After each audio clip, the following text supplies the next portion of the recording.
why is it not turning me live?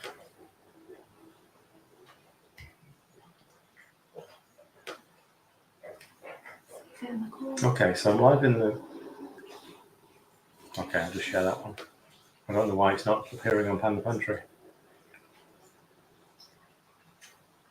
I'll share it across. It's fine. So I'll share it into there first.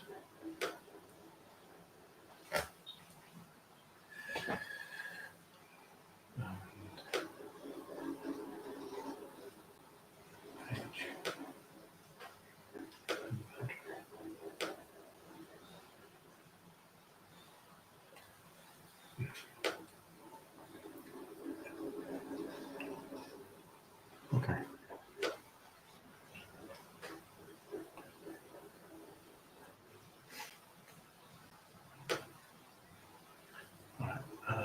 Do you know what? I think that's shared. It's not. Come say hello if you're watching. Just trying to get this to share across all of the groups.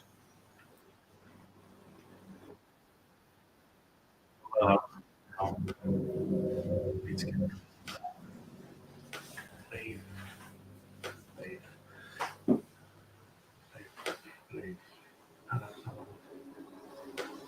Okay. All right. Hi, Kathy. With any luck, we are logged in and sharing into the groups, KFC and Panda Pantry. Hi, Jack. How you doing, mate? Right, so I've got you down here, so I can see comments. You're a little bit closer to me today. I'm going to be working off this screen over here because this is where my recipes are. That one. Hi, Kim, and then I'll be able to chat to you on this one. So hopefully you can hear me fine and you can see me all right. I intend to do three things. You never know. There may be more, there may be less. But then I'm going to start with what I was aiming to do a couple of Sundays ago, which was the carrot cake. We didn't manage to get live, did we? Was it? I can't remember what it was. Whatever the reason was. So I'm going to do the carrot cake first because that can be made, baked, and out long before we finish this session. Long before. And it's really, really good carrot cake. Even if I say so myself. So this, quite obviously, I think I've shared this recipe. I can't remember. If I haven't, I will, quite obviously. But it is one of the cookbook recipes as well. Hang on, bear with me. Let's get rid of my gum.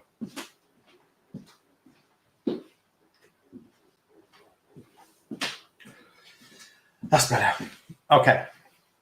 I'll follow my own instructions because obviously if I do it wrong and then you read the instructions when the book comes out, you're going to go, you didn't follow your recipe. Right, okay, so liquids first, eggs first. It's 4 medium eggs. They weigh around about 50 grams each. So when I write a recipe, we use grams. So this is 200 grams. Hi, Dan, how you doing, mate? This is 200 grams of egg. So because you can always buy liquid egg. I know some people do. A lot of caterers buy liquid egg. There's a couple of big ones in there, actually. So it's a little bit over the 200, but that's fine. A little bit more egg isn't going to cause me a problem. Okay. Coconut milk or soured cream. Hi, Kathy. Sorry, hi, Jan. What do you mean? What have I done wrong already? I'm making this version with soured cream. You can make it a dairy-free version by swapping this for coconut milk. Good quality coconut milk. Please read the label. Make sure that the coconut extract is above 60-70%. You can get some as high as 90%. The thicker the better. The higher the coconut extract, the better. Okay, so soured cream or coconut milk, 120 grams.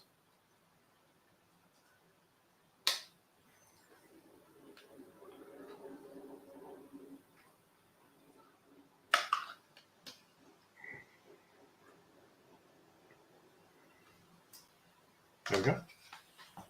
I'll find a use for that later. Oil or butter? I prefer using oil in cakes. You can use butter. You'll find with butter you get a slightly crunchier crust. With olive oil, you get a slightly softer crust to your cake. So your choice. They both work as well. That is 70 grams.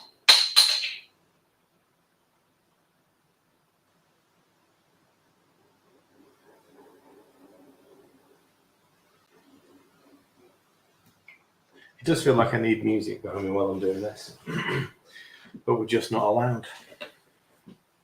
All right, there's the liquids. Give it a whisk. Not trying to froth it or anything, we just want to combine the liquids together. Okay, from here, add the grated carrots, the sweetener, the baking powder, the vanilla extract, the nuts, the mixed spice. Pretty much everything with the exception of the Panda. So you get a slightly gloopy mixture. The coconut milk will be a little bit runnier, a little bit thinner. Not much. You can always amend, if you think it's a little bit too thin, you can always amend it by just a couple more grams of Panda. That's why I say, once you've made the cakes once and you sort of know what they're supposed to look like, as in the batter, you can always, small tweaks. Right, grated carrot, 150 grams, if I remember rightly. 120 grams. One of these is going to be enough then. I thought it was 150.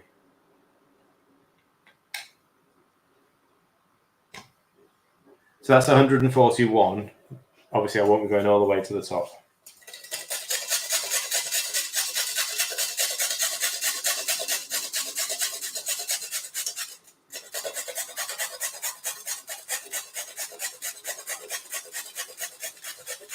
There's probably just enough mix here to use a stand mixer if you've got one. Just make sure the liquid's going first, and then add the dry gradually.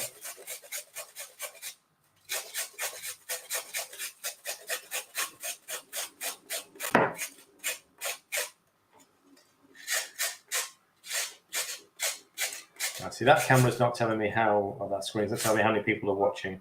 So if you are watching, then come and say hello, please. It makes the session go, hi, Karen. Much more enjoyable if I know you're there. Ask questions if you really want to. All right, 120 grams of carrot, because it's 140 minus that bit. And then the others. So sweetener, just going to use straightforward, normal white sweetener for this one. You can use the brown stuff if you want. I'm going to be using brown for the cinnamon swirls. Yes, I'll use a little bit of that. I did bring some spoons out. Hi, Rachel. Right, sweetener blend, 100 grams. This is a 8 to 12 portion cake. So working on the middle one of 10, cut cake into 5 equal portions on each side. You're very good. Usually work on around 10 grams of sweetener per portion. Not always the rule, but generally. So most sweeteners that we use, we'll just start with this 100 grams. Most sweeteners that we use are based on erythritol and stevia. That's what this one is. I sort of make this one. I buy the 2 raw ingredients and mix it myself.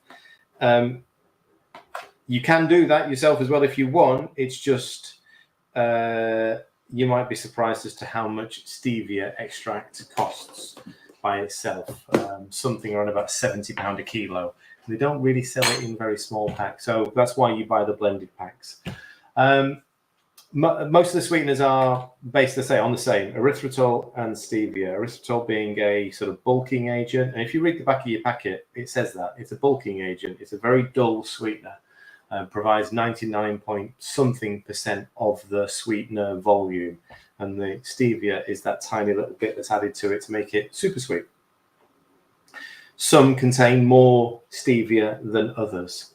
And even a 0.1% of a gram of the mix of 100 grams will make a big difference in taste. So this is why you do need to go and find out which ones you like. There's obviously a nat Via, there's pure Via, there's true Via, and there's the NKD versions as well. So there's lots of them out there. They might sound like they're the same, but there are always going to be tiny differences, absolutely tiny differences. And we're all, we're strange creatures. We can usually detect those little differences. Right, so sweetener, baking powder. 20 grams of baking powder. Don't forget, when we're using, any keto baking, but certainly when we're using Panda flour, we're using a flour that has no raising agents in it at all. So it might sound a lot of baking powder, 20 grams for a cake. But if you're used to using self-raising flour with 5 grams, well, probably about the same. Self-raising flour's already got raising agents in it.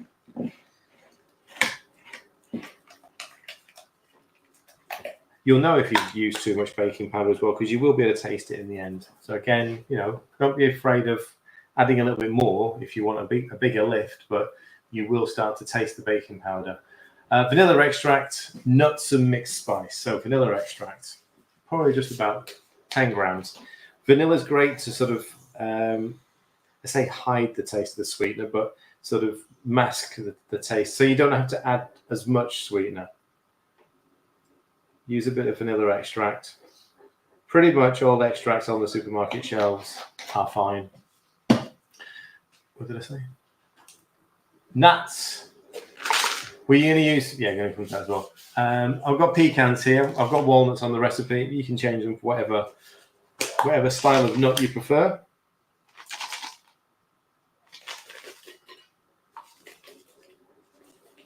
They're well mashed. In fact, I weighed this out last time.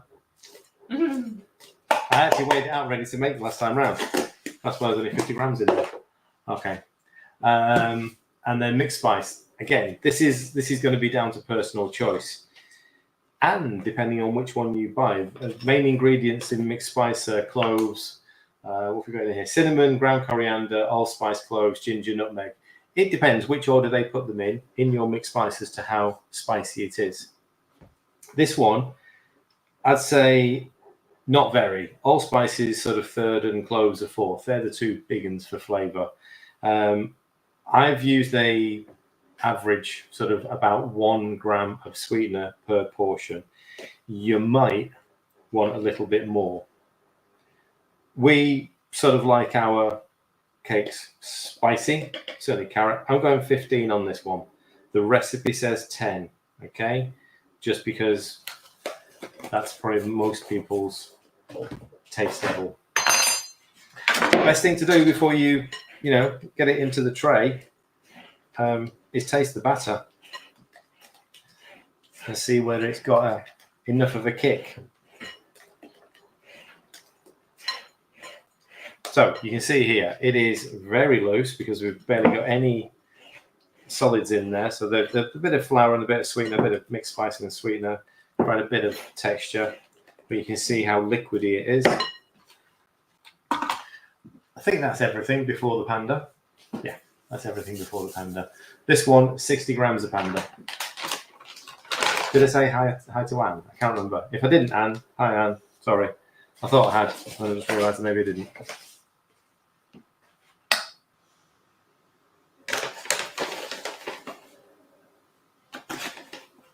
Now, if this was a standard cake, because right up to now, once you swap out the sugar for the sweetener, we're just making a carrot cake. We'd be adding somewhere close to 250 grams of flour to create a thick, cake batter. Panda, that's 60 grams, and just doesn't need to be whisked. It's going to go thick. You don't need to try. It's going to go thick. Yeah, Panda does what it does. It goes thick.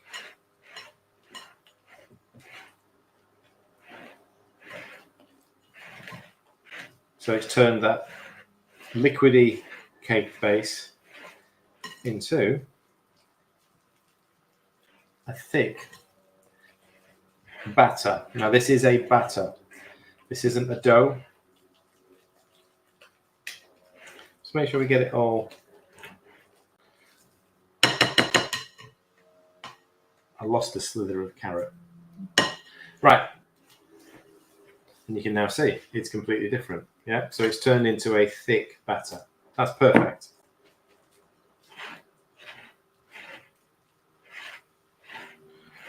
All right. So, hi Natalie.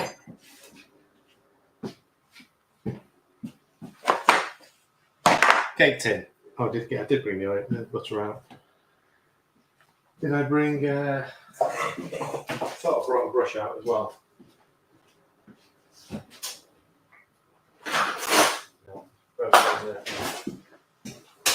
So this is a 7-inch cake tin.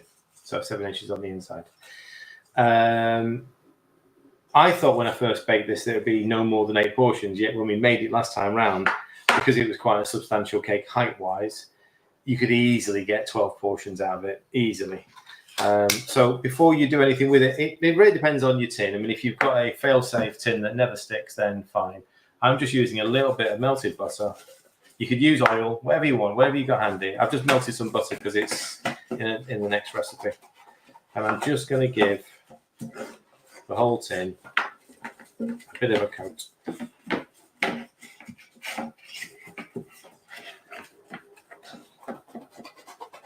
There we go. That's it. Just cover it over. Get a good layer of butter on there. Right, that's it.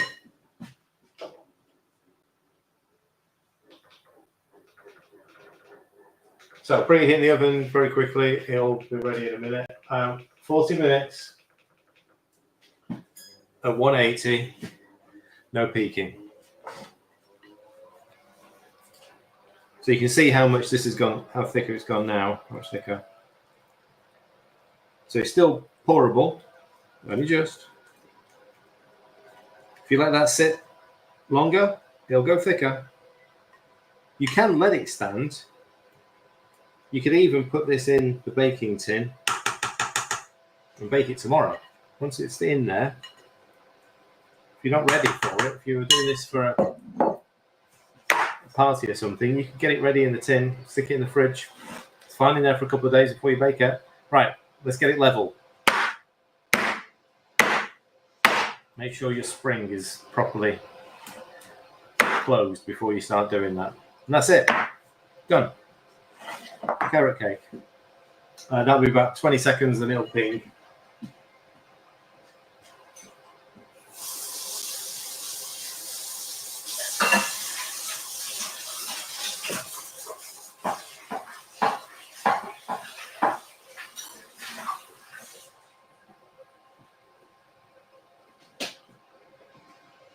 All right. So now we've got 40 minutes before carrot cake comes out. Okay. So in that 40 minutes, I'm going to make some pastry. That's the next job. There you go. Beeps.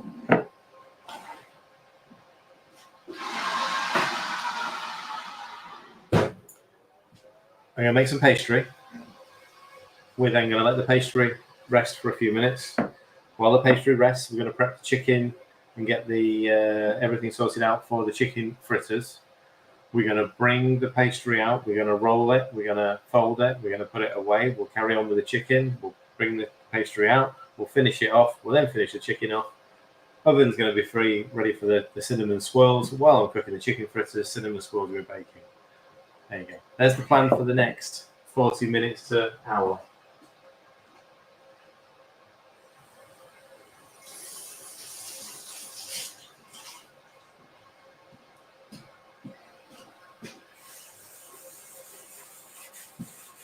So, pastry next. Let's see what we've got. We've got 20 watching. Excellent. Can I see everybody? Yeah, I can see all the comments. That's fine. All right. Pastry. Butter. Panda. Water. Knew there was three. There's only 3 ingredients. This is the easiest way to make it. You can make, especially while it's warm, if you want to make pastry, it's easier to do it in a little blitzer like this. So you're not having to get your fingers in there. And so I've just chopped some Brazil nuts in there. So you don't have to get your fingers in and melt. You're going to be melting the butter. You want to be chopping the butter. And I've actually put 100 grams of butter in the freezer only about half an hour ago. Just so it's properly cold. So that needs to be cut into small chunks.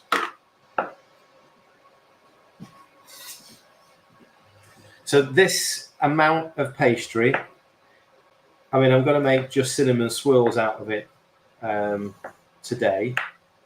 But this will make 2 or 3 pies. It'll make basically somewhere between 6 to 8 portions, depending on what you're making. I mean, if you're making little jam tarts, it'll make loads. If you're making like an apple turnover or a fruit turnover, then it'll make sort of maybe 5 or 6. So it's a couple of 100 grams of pastry, 100 grams of cold butter into a food processor, 50 grams of Panda.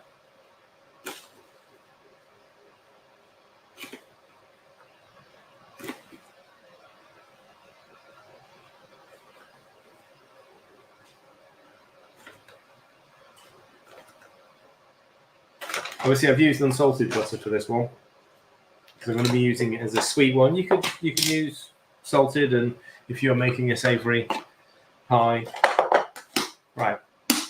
Good thing about these little mini choppers, just a little pulse.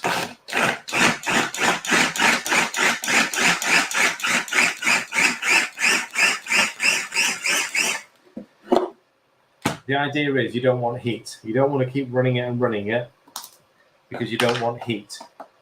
Okay, it needs a little bit more because it's cold. I don't know if you can see, but there's still some fairly big chunks of butter in there. I want it a little bit finer.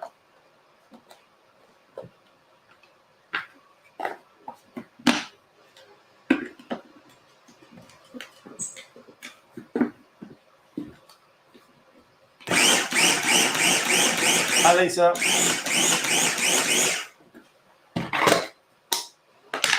So it resembles breadcrumbs.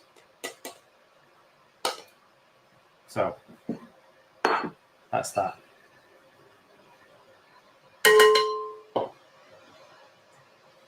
So I can feel it's cold. I can feel the tiny bits of butter. Right, to that, we're going to add some water, cold water.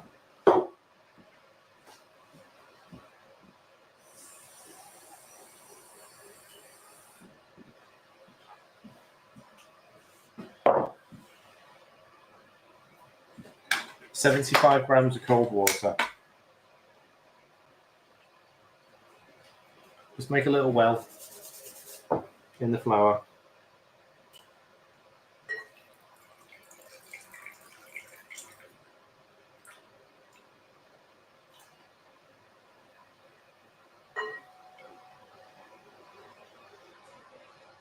"74. Right, okay. So it just sits there, just sits in the middle. Just bring it together. Now it will feel initially like there's not enough water in there. Okay, it's pretty much disappeared already. If you add more water, all you're going to do is end up making the pastry tough. So it'll still hold, it just won't be light. Start squeezing it. So get everything off the side of the bowls and just squeeze it. Again, we want to try and keep this cold, certainly in this heat. We want to be handling this as little as possible. But you can sort of see it's coming together.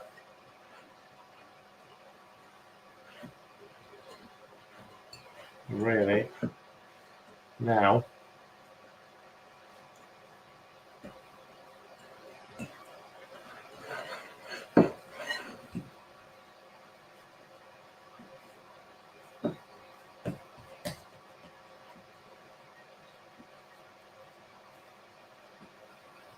That's it. That's your pastry made. We're going to let that rest for a few minutes. I'm going to pop it in the fridge. Actually, I've got my marble board in the fridge, so I can roll out on a cold board.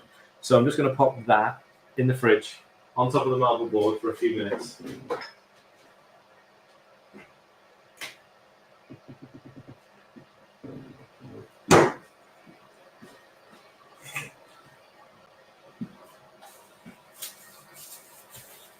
This is one I made at the middle of last week. I've not taken it out of the fridge soon enough. So it's been in the fridge for like 3 or 4 days, so it's quite firm. I'll be able to use this in a bit. Same pastry, exactly the same pastry. I made, I forget now what I made.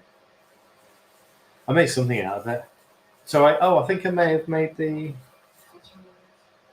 was it the cheese, the feta and olive? Yeah, it may have been. I know I've made a couple of things. Yeah, it's still too firm. Once it's made, you'll be able to keep it in the fridge for, a number of days. It's just flour and butter, isn't it? It's all right. Just leave it there. It'll soon soften up. It's nearly there. Right. Let me just get rid of some of the junk, and then let's have a look at chicken fritters, because I can get all the prep done for chicken fritters. But these ones, we had these for dinner a couple of days ago. And I just did a basic garlic and dill chicken fritter. But I thought today we'll do a couple of different flavors, because there's nothing stopping you really putting any of your favorite flavors inside it. Don't think I need that anymore.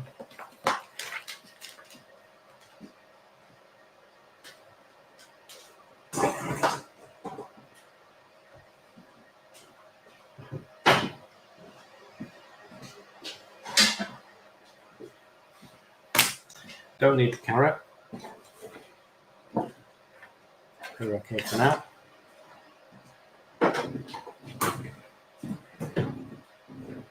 Chicken.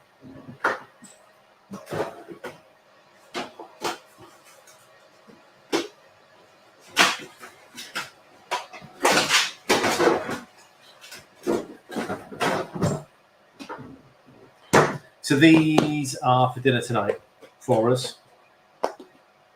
So I will cook some of them off while we're on live, but I'll save the majority for later on.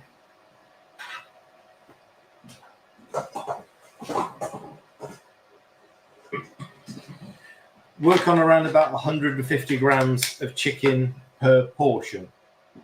So I'm going to use 600 grams because there's 3 of us having dinner, and then some will be for snacks. Okay. So I want 600 grams of chicken. Doesn't matter whether you use sort of like, chicken fillets, the mini fillet, or, absolute giant breast. But you do want to use breast meat for this.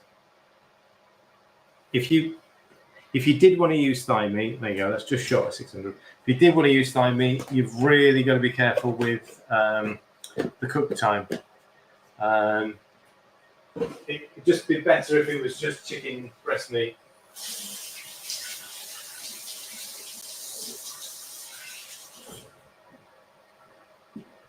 Because what you want is to be able to cook these in for 6 minutes in total, probably. Be able to test the temperature, and thigh meat that short time of cook, it's going to be quite tough still. Right, so we're going to be shredding chicken. Easiest way, cut it into thin strips.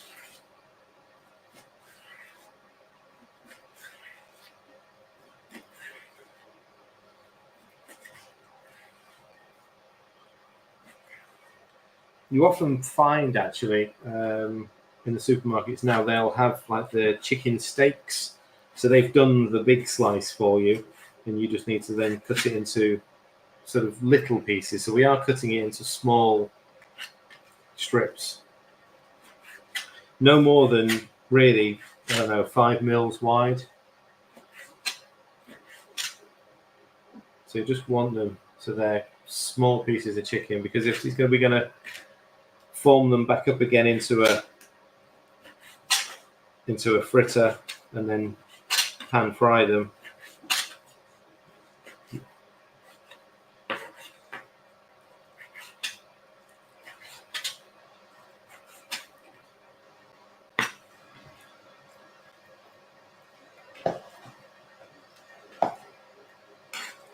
So these are great protein snacks.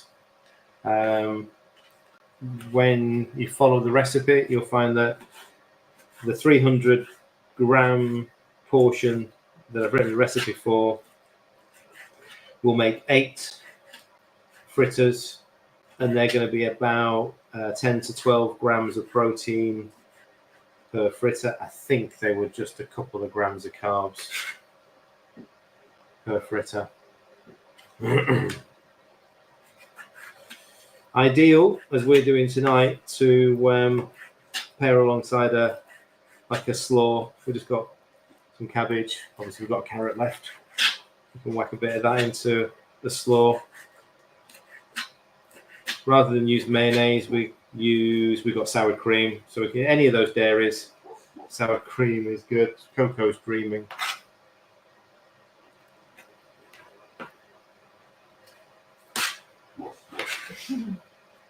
I don't know if you can actually hear little dreamy barks. She's in her favourite spot right now, which is on the floor in front of the fan. So she's in the most air-conditioned and cool place in the house.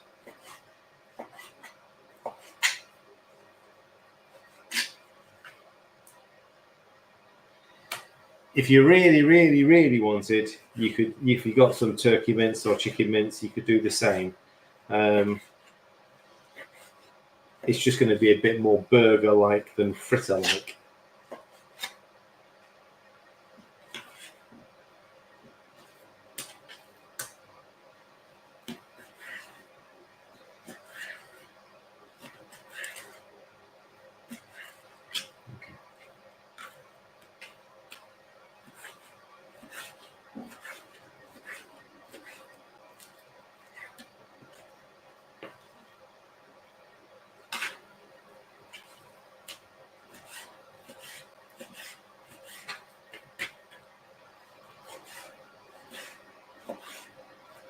This is pretty much all the prep you need to do for these. Once the meat's done, sort of 80-90% of the way there. Okay.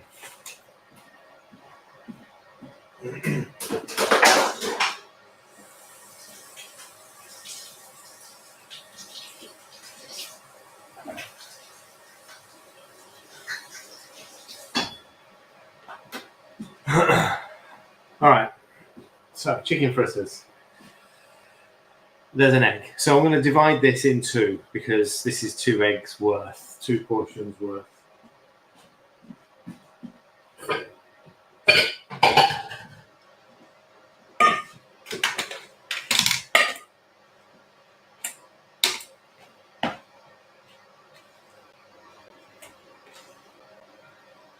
So 300 grams each side.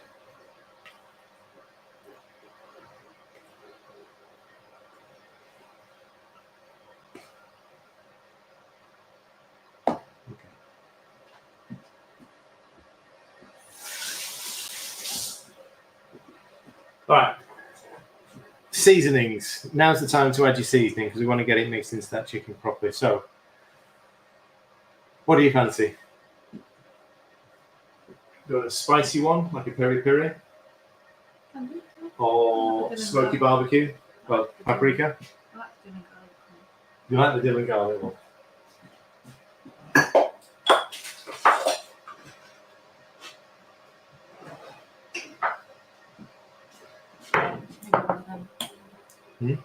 Yeah. So, about a level teaspoon of dill. Actually, half. That was heaped. Don't forget, your seasonings are all about the same in carb values. So a herb is going to be 60, 70 grams of carbs per 100, but you're only using half a gram. You're not even adding a single gram of carbs into that. So a teaspoon of garlic powder. And then We'll do a hot one. So don't forget some salt and pepper as well.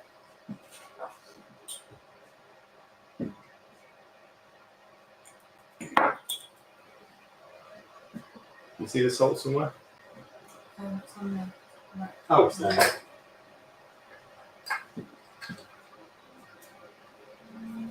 Okay.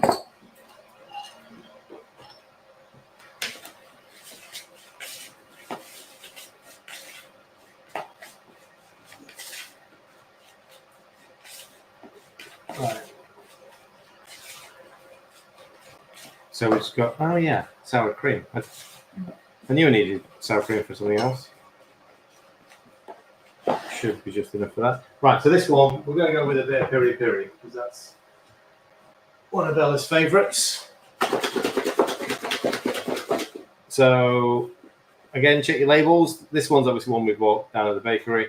This is completely clean. It's just spices, paprika, chili, bay leaf, black pepper, garlic, and then citric acid, which is supposed to mean it doesn't chunk up.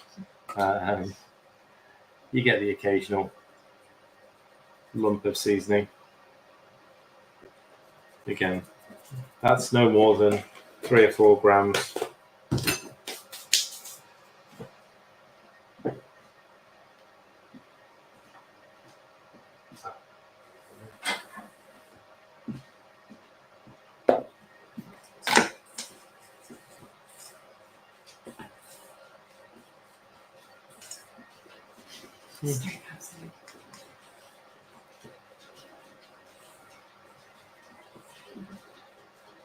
Okay, so let's get the liquids in there now. 1 egg per.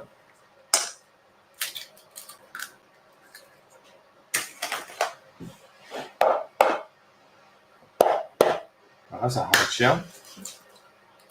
1 egg per. And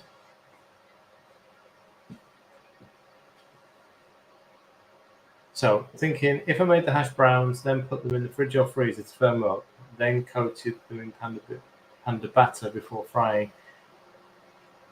Yes, I reckon that would work because they will firm up if you just left them alone. When we've made them and pressed them and put them in the fridge, we know they'll firm up. I haven't tried it, but we know they'll firm up. So yeah, and obviously once they're coated in batter, they don't tend to want to fall apart. They're quite stable. Let me just, so 100 grams of sour cream. So I'm going to show you now what happens when you go, oh, bugger, I haven't got enough sour cream for this one. So I've got 100 grams in here. So it's okay. So if you, why did that not zero then? That's okay. If you run out and you are, what did I take out of it? 120, 220, that's 300, so it's 80. If you're short, then use an alternative.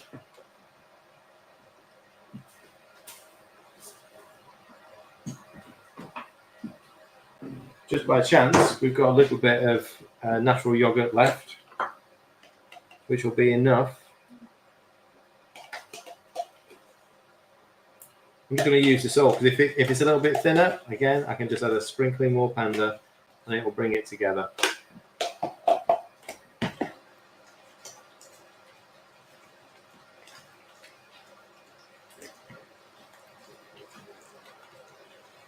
So it looks quite loose, again, no different to the cake really, you know.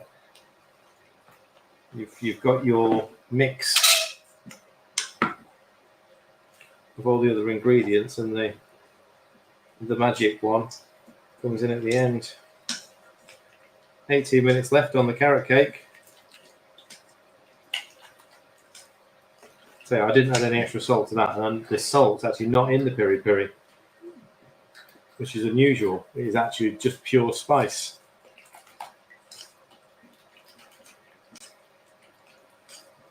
Okay, so Panda for these is 30 grams.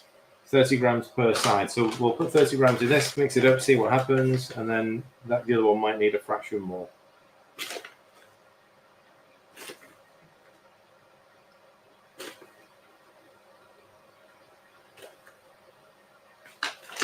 So it's the combination of the liquid, the sour cream, the yogurt, whatever it is you're using, and the flour that sort of give it a different texture to a chicken burger. So it's juicier. I can't remember. Can't even think how to describe it really. It's just not as dense as a full burger. So you can see how much that's thickened up with 30 grams. So that is the texture I'm going to be looking at when I get to that one. So that's perfect. Again, we're going to let that sit and rest for a few minutes. So I'll add 30.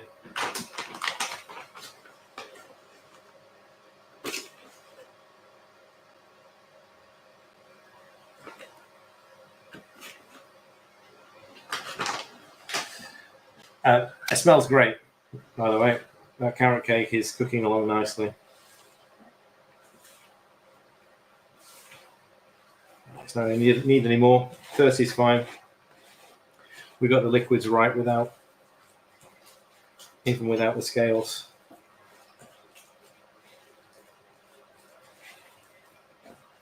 So again, each of these bowls will make, the way I've portioned it up, 8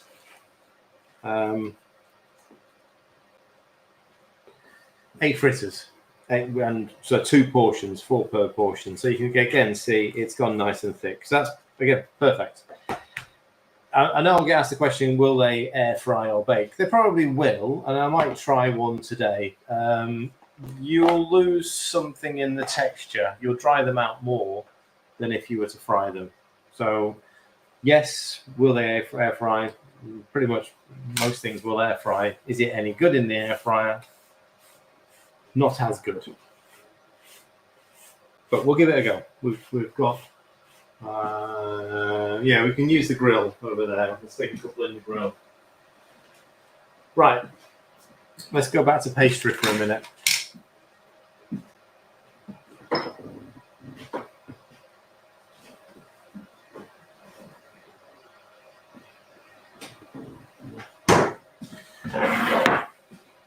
Now, because it's hot, because I don't want to mess up completely on a live,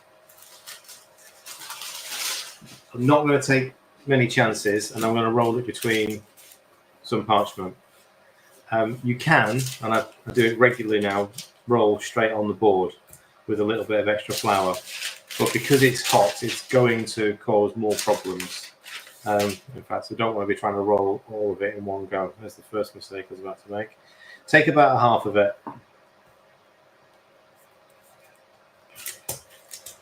So it's been in the fridge long enough that it's remained cool, but it's sort of firmed up a little bit. It's in the Panda, has absorbed the liquid.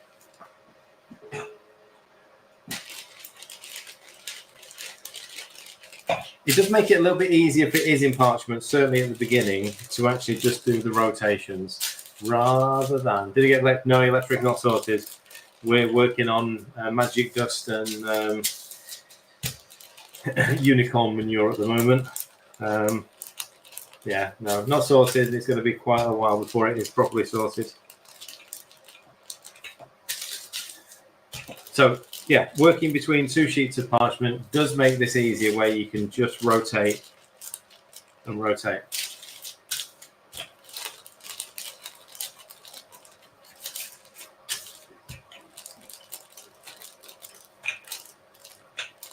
All I'm going to do for these first few rolls is push it out reasonably thin, and then we're going to fold it. It'll get easier to roll after a couple of folds. You'll see what I mean.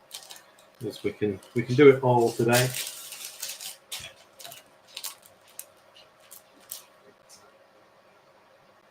Where's he off to? Archie's decided that he's off to bed. Bella's not upstairs.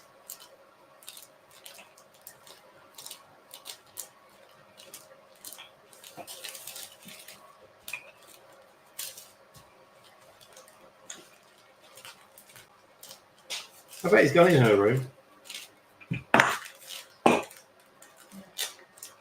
Yeah, gone in her room. He likes it in there.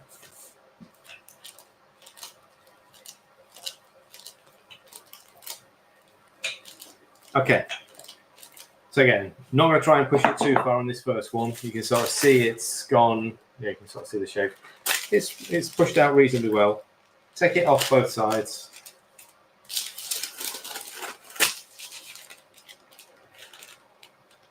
And yes, pastry takes a bit of time to do. But it is worth it when you sort of end up with, you know, what we're going to have today is like cinnamon swirls and what did I do recently? The feta cheese and olive swirls. So all I'm doing is folding it over. So we've now got one edge tucked in, and we're going to fold it over to bring the other edge in.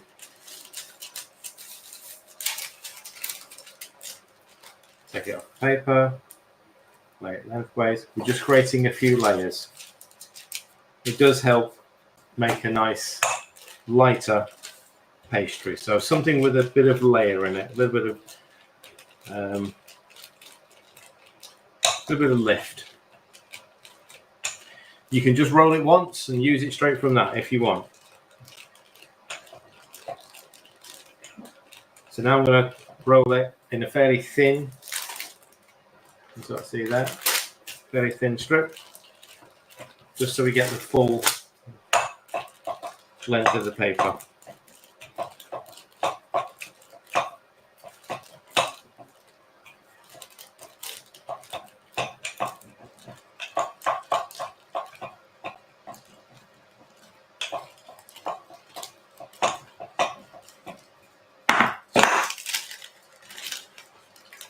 Once again.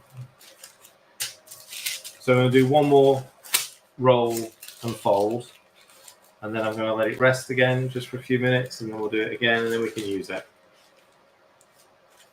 Just going to square that up. So fold it over, one side over, other side over. So you can sort of see that it creates the layers there. Again, lay it so it's lengthways in front of you. And roll. Again, you will find that when you're doing this, like on this third roll, it's actually going to roll easier. So it won't take as much work to get to the size where it was a minute ago. I'm not worried about creating a width here, just want to create layers. Oops.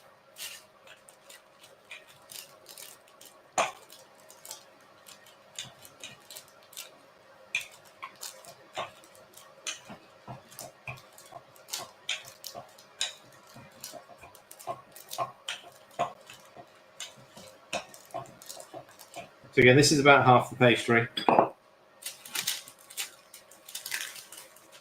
Easier to work in slightly smaller sections. Even if you're making something, you know, bigger, just work in smaller sections. It will patchwork together.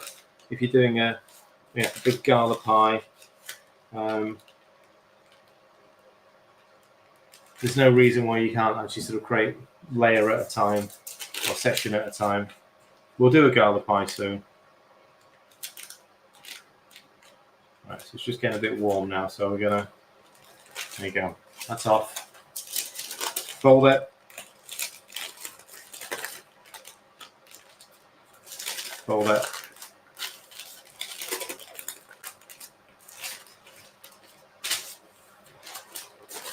and then we're going to stick it away. Just in the fridge for a few minutes. Just let it bring them back down to temperature. How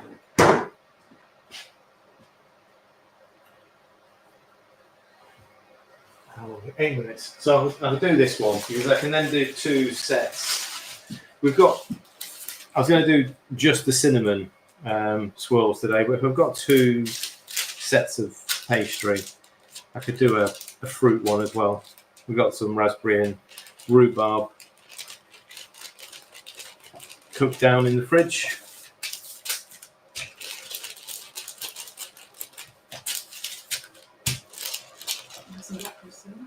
Yeah, we spotted that blackberries are ready for picking in the fields yesterday. We'll be back up there in an hour's time. Although I might give it a little bit longer. Let it cool down a bit for the dogs.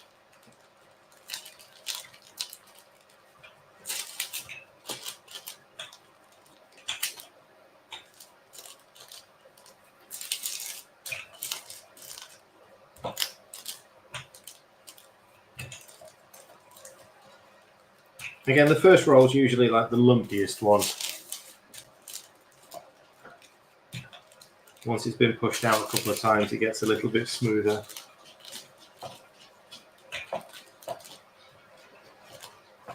There we go.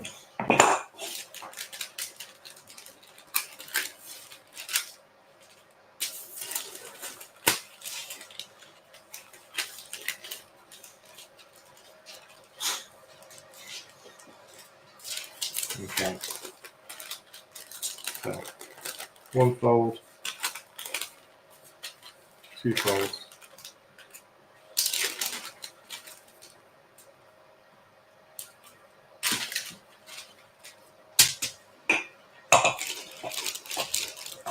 You can smell the carrot cake's nearly done.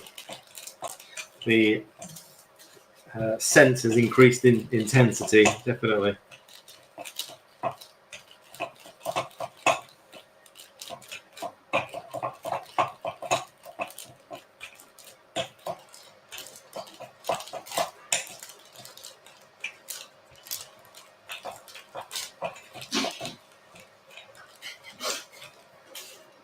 She's back on the floor in front of the fan.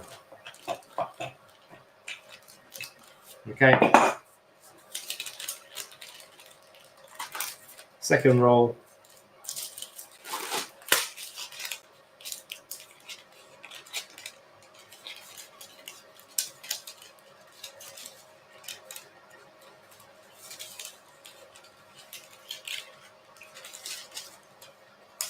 Fold.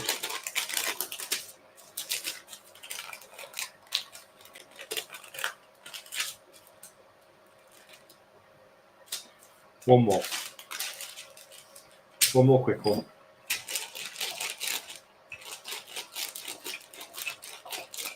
I think for the final rolls, I will put it straight on the board.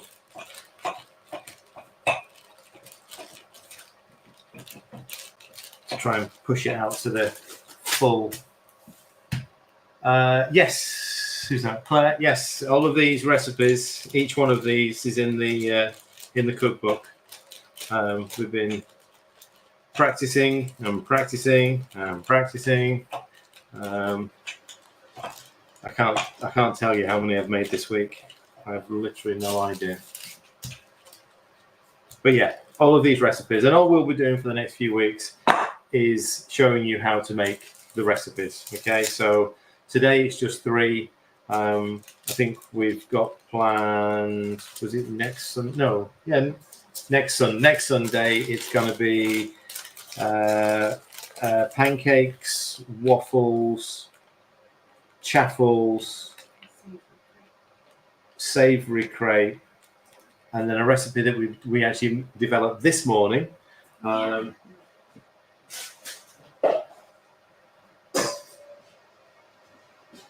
Granola bars. So that was an adapted recipe. Let's face it, all recipes are adapted.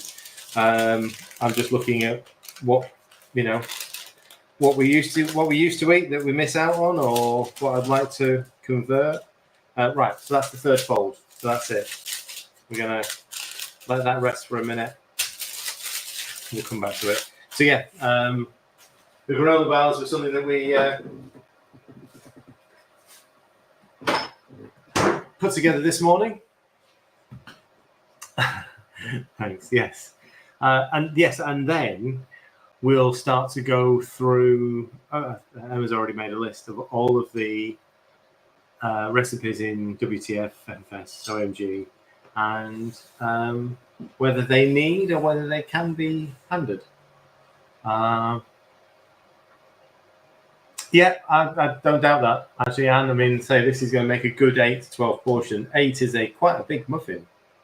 Have I shared the recipe then? Must have done if Anne's got it. Right, let's put some of this stuff away because then I can get the frying out for the chicken. We're only 2 minutes away now from the cake coming out.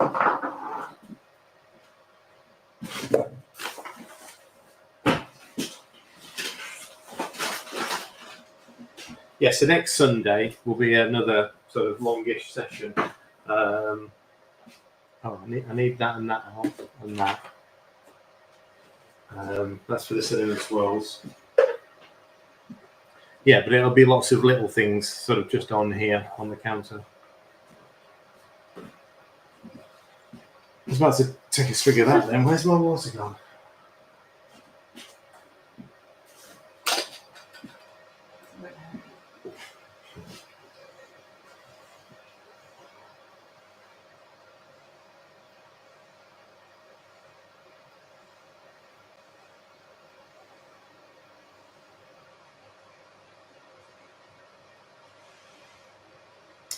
I thought I had.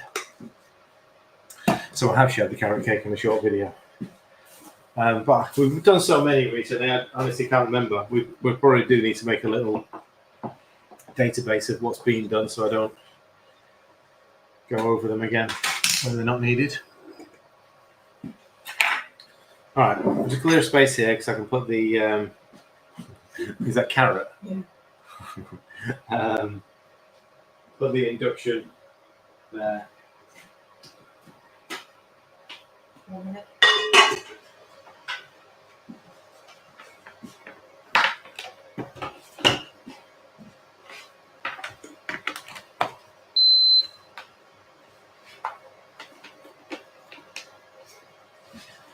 You see that? Yep, you see that. That's fine.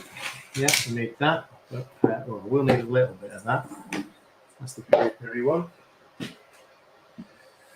Right, I won't start this until that's out. It's less than a few seconds away now. 30 seconds away.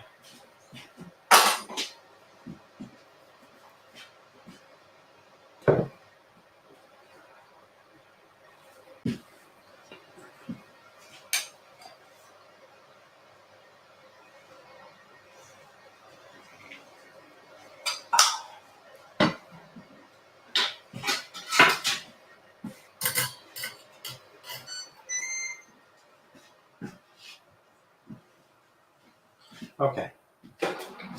Moment of truth. The carrot cake. Look how much that's risen in there. So you can see the amount of rise. And again, feel the top. It's sort of like it's firm.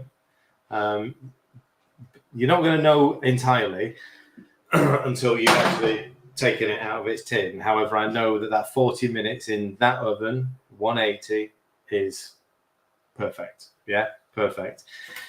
You may need to play around with your own settings, whether that's a slightly longer cook. Yeah, I mean, it's perfect. It's just perfect. Hello, Sue. Now, I'd like to get them out of the tin as soon as possible so they don't steam and go a bit soggy. So if you can, if your tin allows, straight out, yeah? Hi, Sharon. Yes, this is a Ninja 10-in-1. Look at the height of that thing. That's what I mean by when I said it was I wasn't sure whether this might be only about an 8, but once you've topped that, I mean, you can slice it and fill it. Well, once you've topped that, that's a substantial cake. Right, okay, we're going to let that cool. It will come off the base right now, but it's a bit hot, so it will sink into the wire. So I'm going to let that cool for a little while. But see how easy that was to make? No special equipment needed, just a bowl, a spatula, a whisk. That's it. And really, no experience either. Really, it's just a matter of half a dozen ingredients. Okay. So the Ninja ovens are great, by the way. Not working for Ninja, don't earn anything from them. Not affiliated, as they say.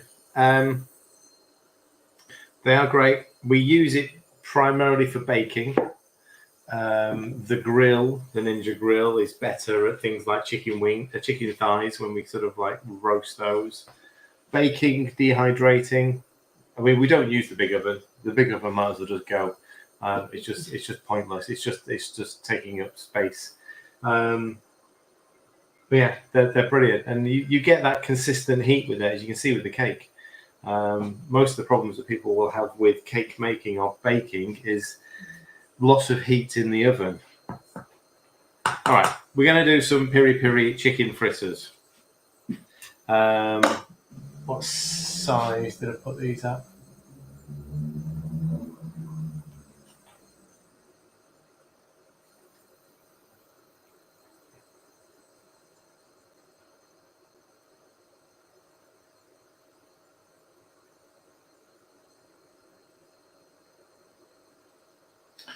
Just over 60 grams, so 66 grams to be precise.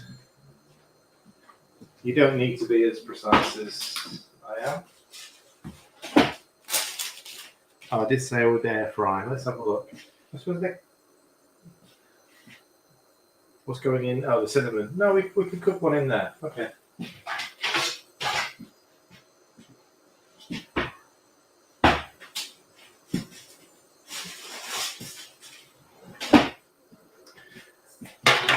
I'll stick one of the piri piri into the oven.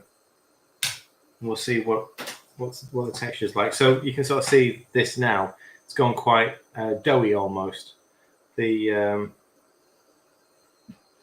Panda's thickened. There you go, 65 grams. So it's a small portion.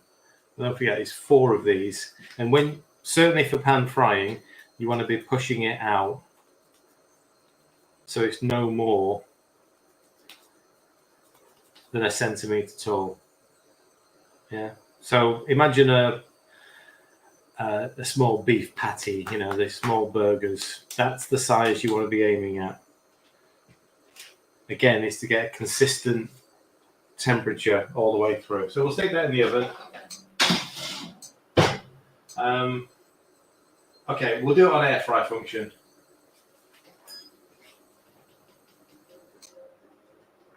Which is 220. And I've brought it down to 15 minutes. Let's see. It might not take that long, but we'll see.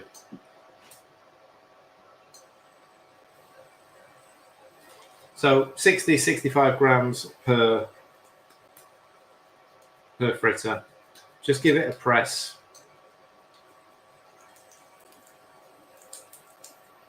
Doesn't really matter if it's not perfect shape. It's just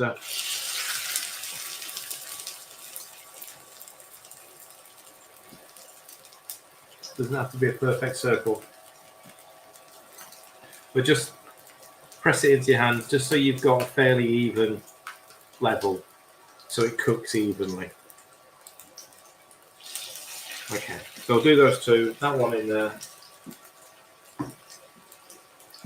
We'll stick a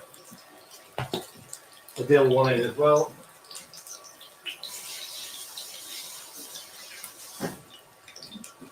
Right. You want to it? Yeah.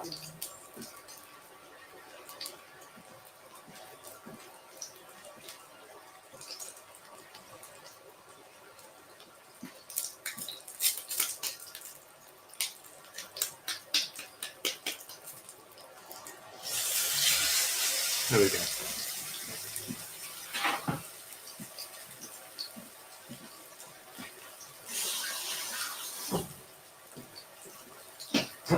All right. So once they're fried, I'll get rid of this. We'll get the pastry back out, and we can make some cinnamon swirls. Actually, we'll be done in sort of 20 minutes, half an hour.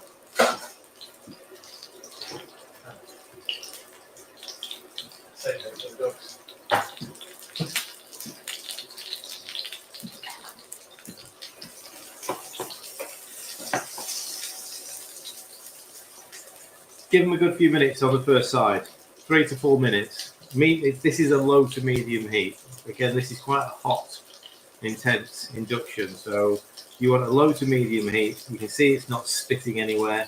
You can see the cooking sort of coming up through the meat. You want 60%, 70% of the cook to happen on that first side. That'll firm up the fritter, and then we're going to flip it over, finish it off, and a couple of minutes on the other side.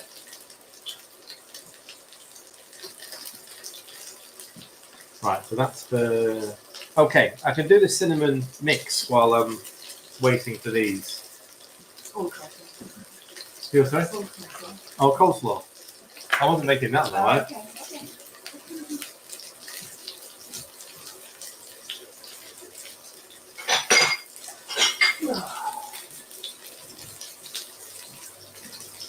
Actually, I say make the mix. It literally just is a sprinkle that we're making.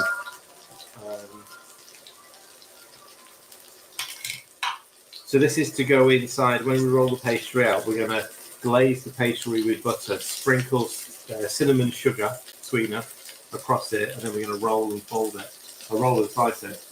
So for that, 20 grams of, I'm going to do this as I'm not sure how much of this batch I'm going to use, but essentially 20 grams of sweetener,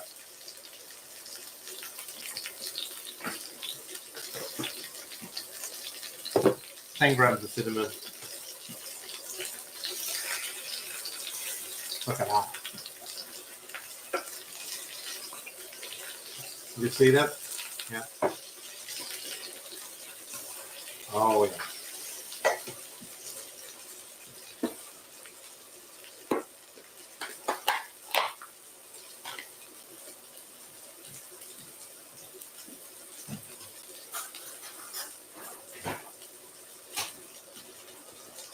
Three grams of sweetener. Just 5 grams of cinnamon. There you go.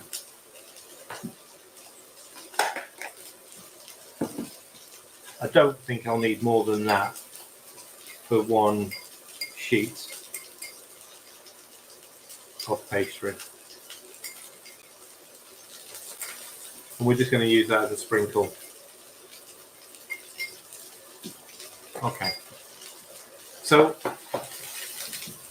with these, walk out. No, I said walk out. Thank you. Yeah. Was that a knock on the door then?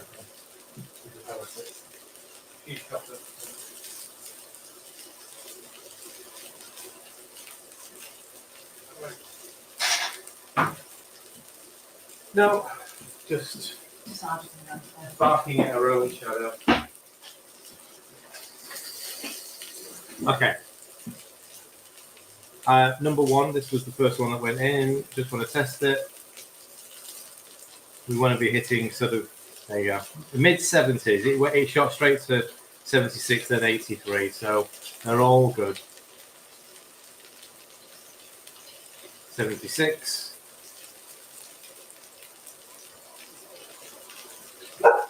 67, but that was the last one going in. So first two can come out.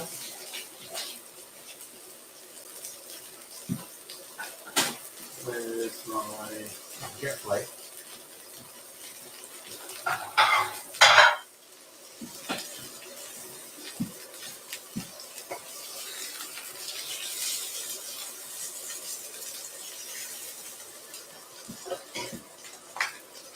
pretty much actually ready now as well. 83. There we go. Okay. Chicken fritters. Say around about 10 grams of protein per. If I've got the numbers in front of me now, 120. So each one. 100, hang on. Is that right? This is 129. Something looks wrong there. It's not touchscreen. 10 grams of carbs, 1.2 grams. Sorry, 10 grams of protein, 1.2 grams of carbs. Oh yeah, the olive oil was for frying in, but that's it. Yeah, okay. Just over 120 calories per fritter. Right. Let me get rid of this.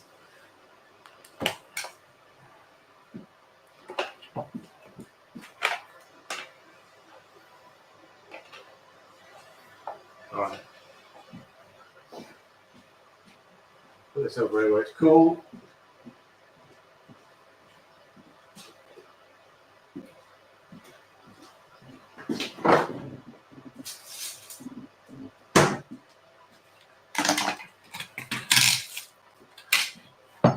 Let's put this down there. It's a little bit easier to work on. Yeah. All right. So this was the first piece that rolled, folded, fold again.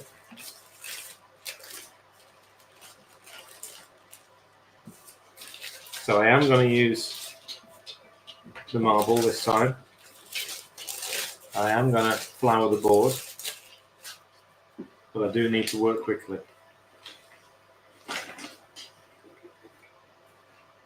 So just a little bit. I mean, you don't need too much, but you just want enough so you can prevent both the rolling pin and the pastry sticking to me. Yeah, aren't you sneezing?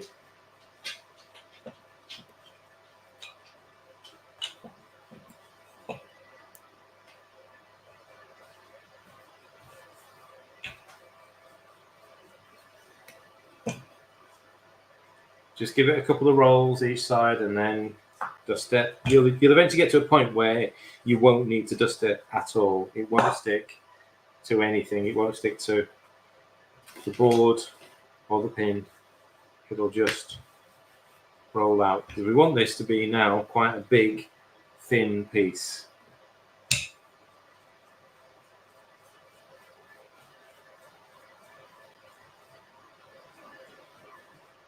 Essentially as thin as we can get it.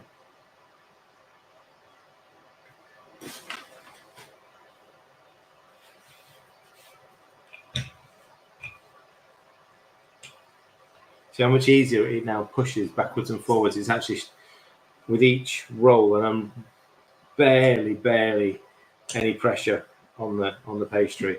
With each roll, it's pushing away. Again. No, actually, this works. This works because I'm just going to turn the board rather than try and get the pastry, because obviously it's going to be too wide for the board. I'm just going to go that way. We're nearly there with the thickness. Just want to make it a little bit squarer.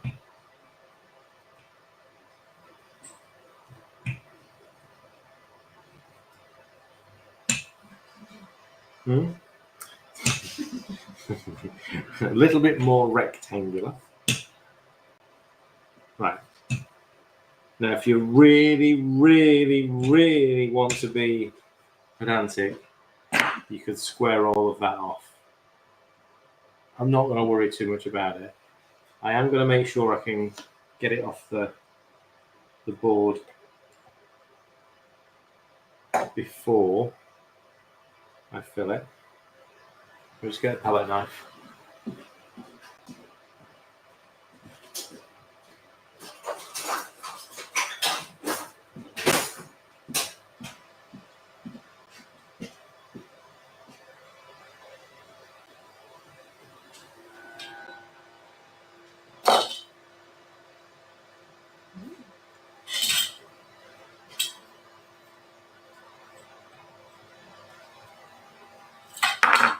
Okay.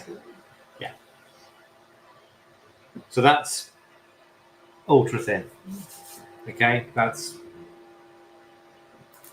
it's like just over 1 millimeter thick. That's about it. Okay. Yes, I need to again still work quickly because of the heat of the day. Although the heat of the day hasn't kept the butter melted. However,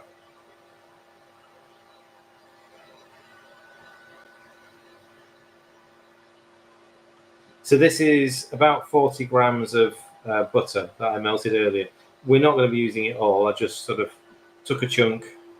We've obviously used some of it for the carrot cake to grease the tin.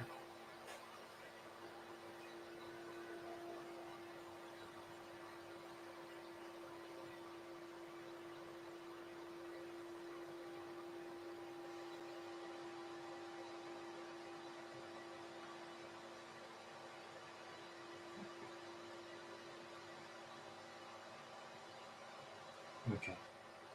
So, butter on, sprinkles.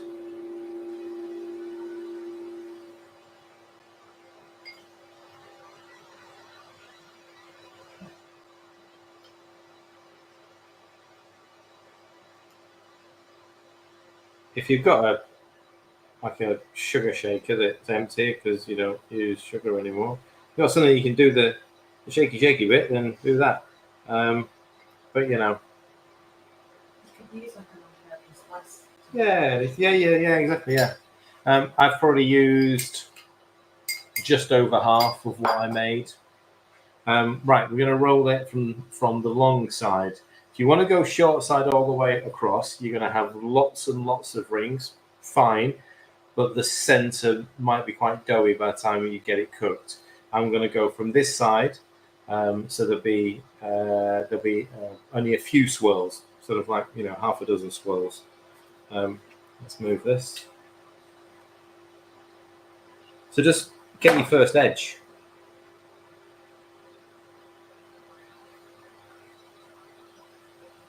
Now we're going to roll it. Then we're going to stick it in the fridge before we try to cook it, or cut it, I should say. Okay. Yeah. So these are just going to be little bite sizes, but I want that pastry a little bit more firm before I cut it. Okay. Again, it's just temperature. It's just 20 odd degrees at the moment.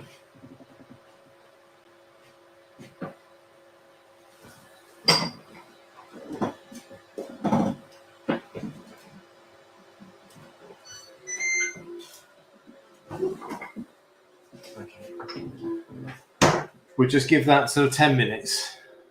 Right. Anything happens here? Okay. So I just want to see what the temperature is of this and how well it's cooked.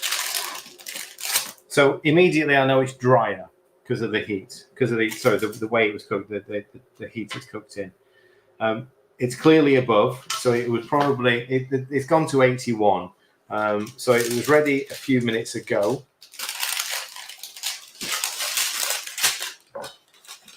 It's hot, obviously. 81 degrees hot. Is it what? Sorry. Is it 81 degrees hot? 81. Yes, it is 81 degrees hot. However, it's not done a bad job. It's not done a bad job as an air fry fritter. That's fine. You probably knock the time down to maybe 10 minutes.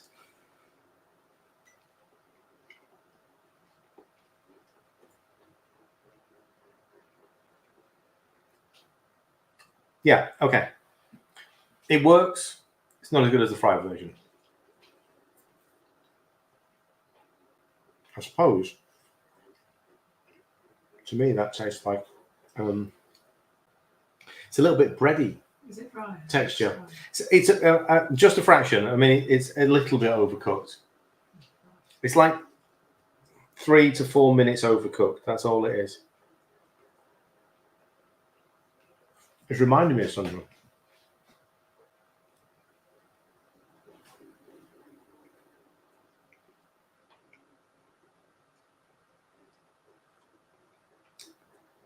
I can't think.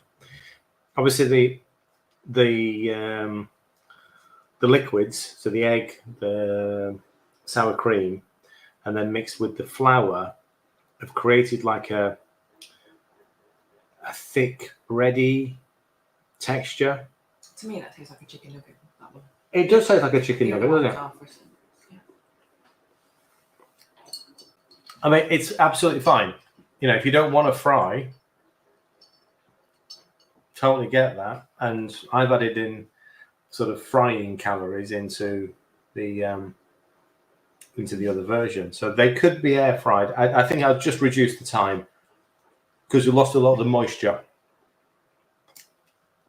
The difference between the air fried version and the fried version is almost night and day in the way the texture is on the inside. This is still soft and moist.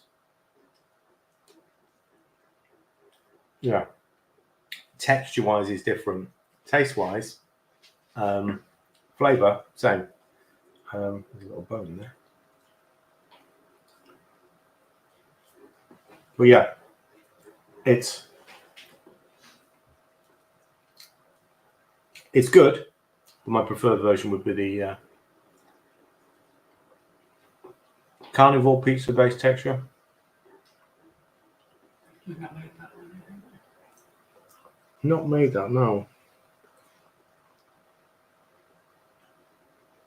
Let's try it. Let's try it. I would say air fry them for 10 minutes, not 15.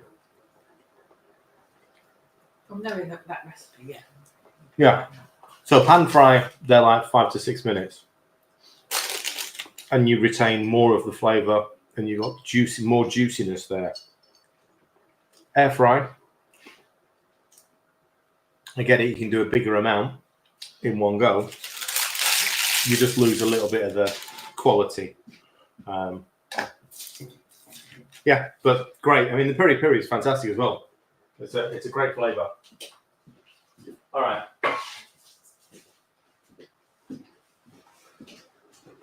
Let's live dangerously.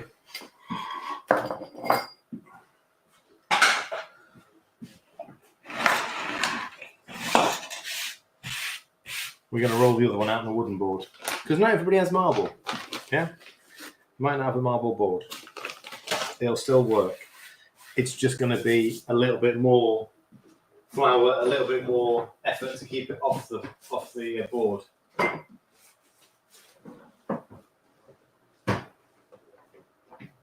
What did that one go?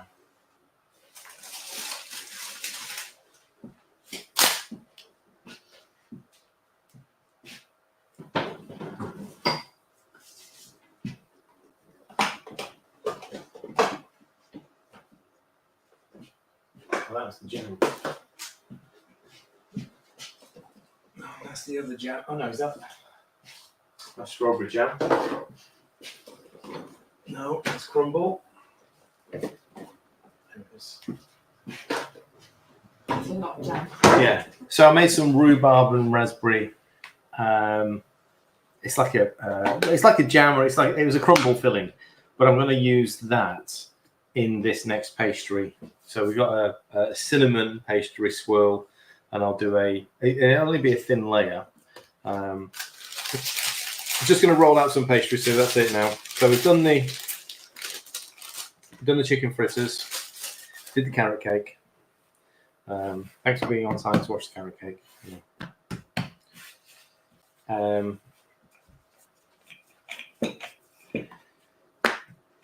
Again, you're not pushing hard down on the pastry.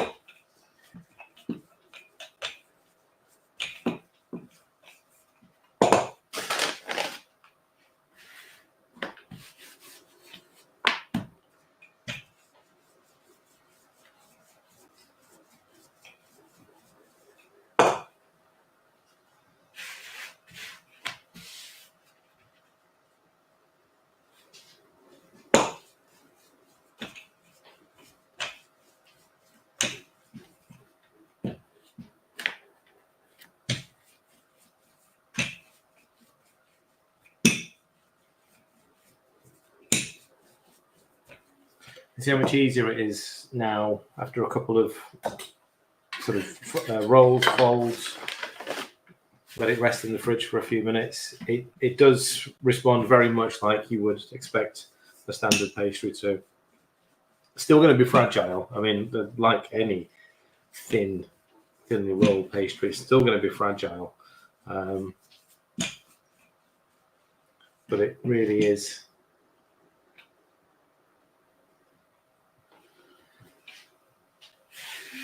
easier to work with once you've gone through a few rolls and folds.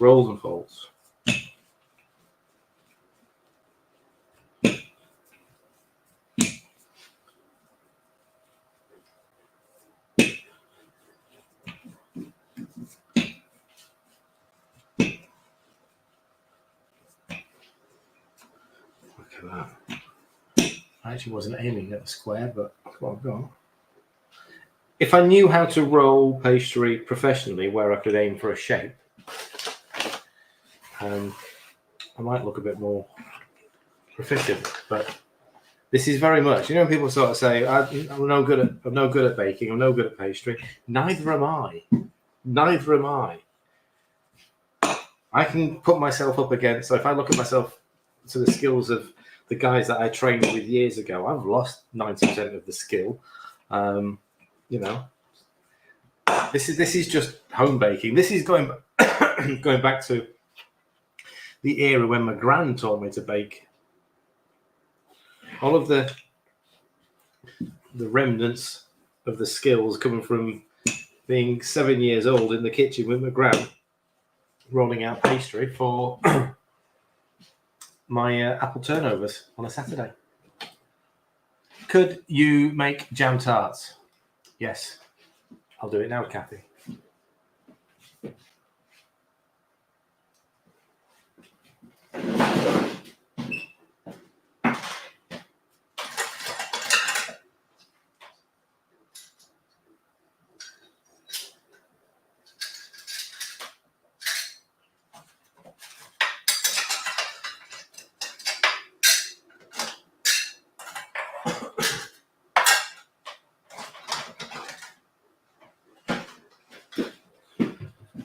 I always like a request. So we've got these. Yeah, they're set to 2, aren't they? They're set to 4. Okay, so Morrison set at 4. They're perfect. I know I don't even need to line these. Don't need to grease them. Don't need to line them. Done them so many times. This is perfect pastry to be using as jam tart.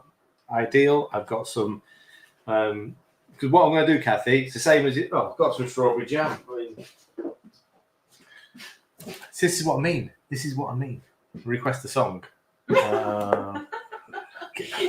Sandra, you know that I just get struck off with copyright instantly. Yeah, I mean instantly. Hi, Anthony. How you doing, mate? Kathy, we're going to do 2 rhubarb and raspberry crumble tarts, because guess what? I've got some savoury crumble left here. And we're going to do 2 strawberry tarts, because this is homemade strawberry jam that I did last week. And I used agar to thicken it. So it's just pure strawberries, water, and agar with sweetener. So we're going to use a little bit of that. I followed your recipes. It gave me diarrhea. Well, I'll guarantee, Anthony, that would probably be a change of lifestyle, a change of diet, from a low fiber, high carb lifestyle to a higher fiber, low carb lifestyle. So the idea is that you transition slowly, because otherwise it can mess about with digestive systems. Is there a recipe for the rhubarb jam? I think there is. I think, Sue, did you say there's a recipe for rhubarb and raspberry? If not, it's simple. Yeah, it must be in KFC. It's simple. I mean, I think I use 400 grams of rhubarb because that's a pack, 200 grams of raspberries because that's a tub, some sweetener, and then I only boiled it down. I didn't add anything to that, did I? Just a little bit of water, and that's it, and then just boil it down. That's all that's in there, sweetener. So it's still quite loose. You can sort of see it's quite loose. You can. What are you doing with the burger press? See, I've noticed that the burger press is the ideal cutter for this. Yeah, because what you want is a piece of pastry that fits that. The burger press is exactly that. So, see.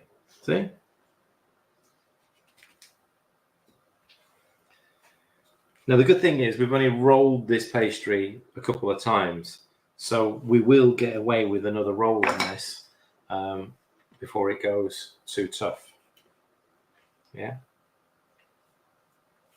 So that's all good. Yeah, see, I didn't use any chia in this one. I've just used raspberries. I've just basically cooked down rhubarb raspberries with sweetener.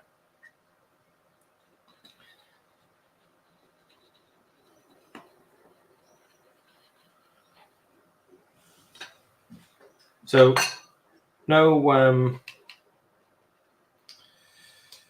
greasing or lining on these tins. You know, if yours have got rust spots on them which make it stick, then just brush some butter or oil around it. And I am sort of pressing it into the grooves as well, so we get a nice edged pastry. And we're going to blind bake these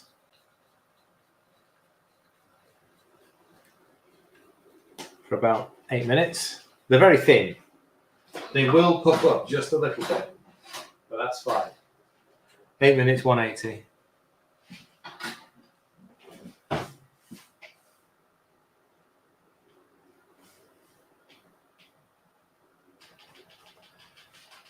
If you're doing a bigger pie, flan, then it'd probably be a little bit longer on the blind bake. Be about sort of 10, 12 minutes. You just want to get it sort of slightly golden. Right.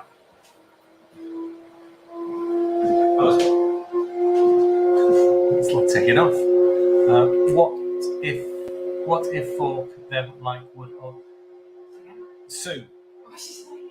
She's typing before her brain can engage. What if fork them like wood old style pastry? No, the burger press is from Amazon. Yes, blind baked pastry. Yes, I know I could have forked them, but doesn't need to. It's like cheap. Oh yeah, but it's a standard burger press because all burger presses are X wide. We've got 3 of these in the house now. They're all the same size. They're literally all the same size. It's just anything. I mean, that's probably a 3, maybe 4-inch circle. Sometimes help them in midline as well. Yeah. But it's not the puffy. I don't know. I didn't do it, did I? So. Right, so as we've got just a small amount of pastry left, we will make. What's the macros on a strawberry jam tart?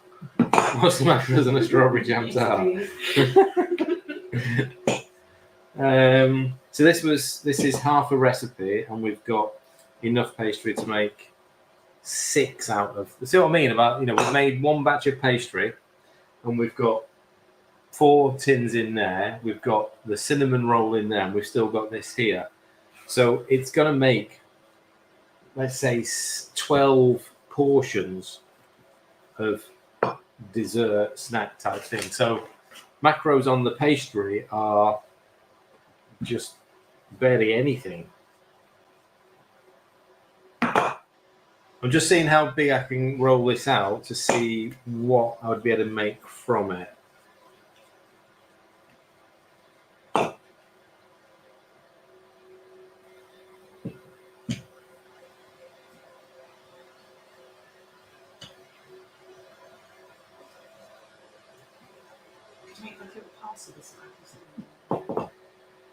We've still got some of the apple cinnamon. Yeah. Yeah, Oh, so did we do cheese and cream? Yeah, it needs to be more. I mean, it's almost in the right shape anyway. So we'd need to fold and fold. Yeah. Okay, so we're going with like an apple and cinnamon turnover for this piece.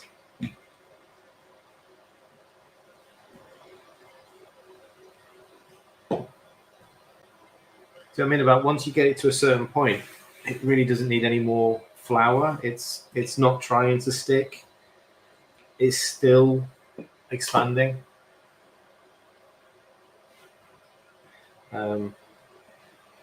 Jan, my skills, just because of doing this on a regular basis recently, have definitely improved. You know, the patience for pastry has definitely improved. Okay. Top shelf back. Top shelf back. Yeah. That looks like That's nothing. that's That's Thai me. red curry. It looks similar. Yeah. That's egg. You can use that. Is it in that same tub or is it Yeah. Yeah, that's it. another one? Mm-hmm. Okay. I've actually just found an egg. We used egg white yesterday. I've got some egg yolk there. We could glaze it. Yeah, that's what I'm going to. So we've got some cinnamon. That it? Yeah. So this is just a bit of. I mean, how old is this now? Well, it has been frozen and defrosted. So Right. Okay. About 2 years. About 2 years.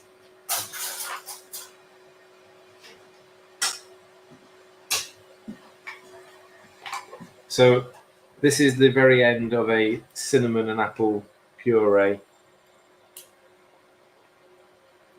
that I made about 2 years ago. That'll be enough.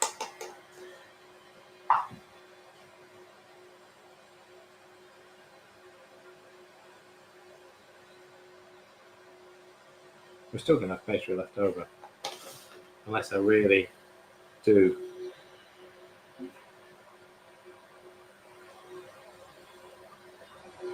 On full parcel mode. That's going to have.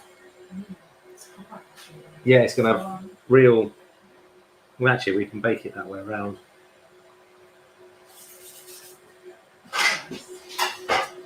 Okay.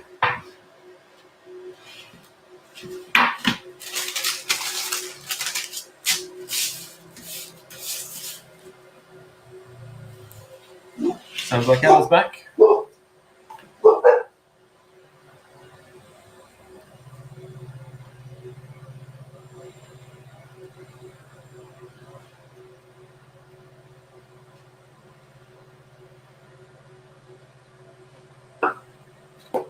All right, so time to get the cinnamon swirls out of the fridge as well.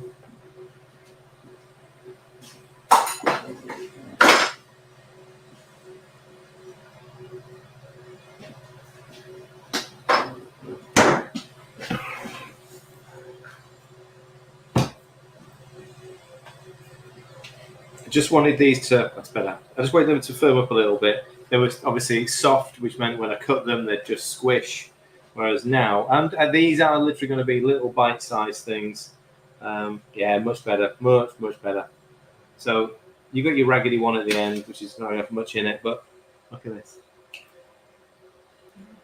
Little swirl, cinnamon inside.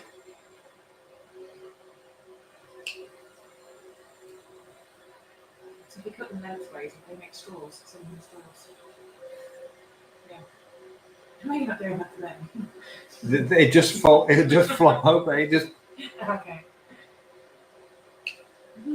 So I'm doing about that big. I'd say. Cute.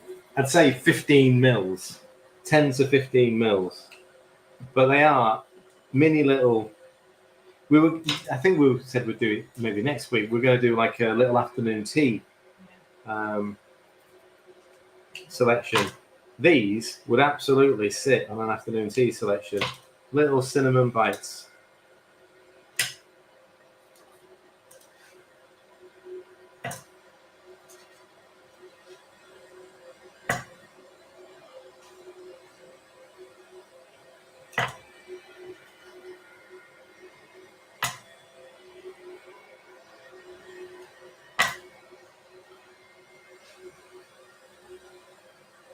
Right, so get rid of that crappy one.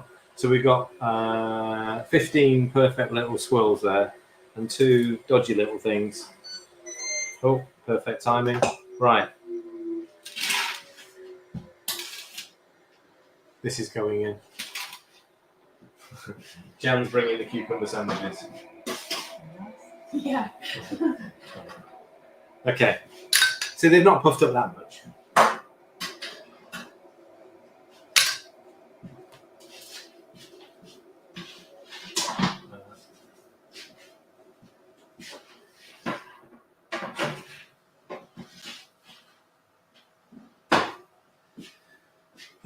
Time. I would say 15. Guessing. You are? Guessing. I'd say 15 minutes for that. Me too, Claire. Me too. No idea where this was all going 2 years ago. In fact, I saw a post. It's still up. Yeah, it's still live. What do you mean? It was planned for 2 hours. My camera has recorded a full battery's worth of Yeah, footage. well, it was planned for 2 hours. You know, and we are deep in the midst of it. Excuse my appearance. Yeah, Ella's just come home from a ride out. Huh? Oh, she's seen it. Yeah? Yeah, she's seen it. That's good. Did you Yeah, you can you do the testers. Yeah, you can test it and then take photos of it. Okay. Do I have the one that's broken on the top? Yeah, you do whatever you want.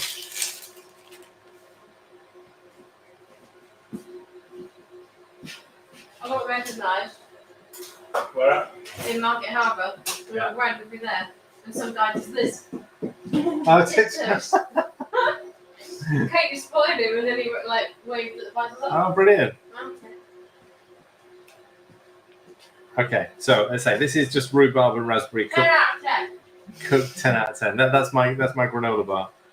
This is just rhubarb and raspberry cooked down. So it's a little bit thin.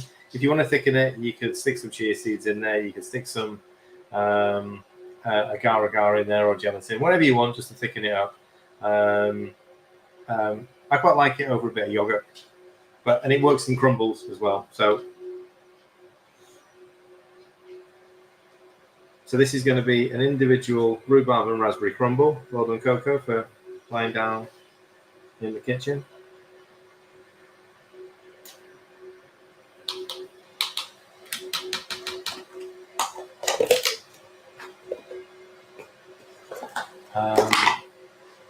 Again, so savoury crumble. This is just butter, panda flour, sweetener, blitzed together.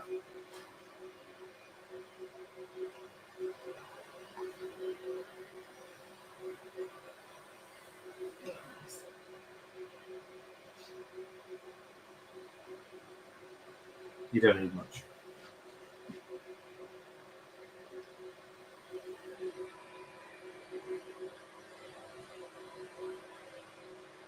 It's good job they can freeze with all these puddings you're making. Okay, that's that. And the jam's nice on panda pancakes. Yes, and scones. Yes. Yeah. Chloe was just saying how versatile panda flour is. It's only about 2 years ago that panda bread, the first iterations of it, sort of came out. Somebody posted, "Oh my God, this panda bread." I was thinking, my God, that feels like a lifetime ago now. Absolute lifetime ago.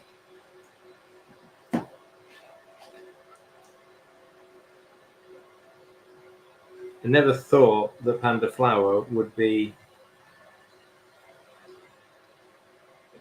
taking over pretty much everything that we do. Jam tart.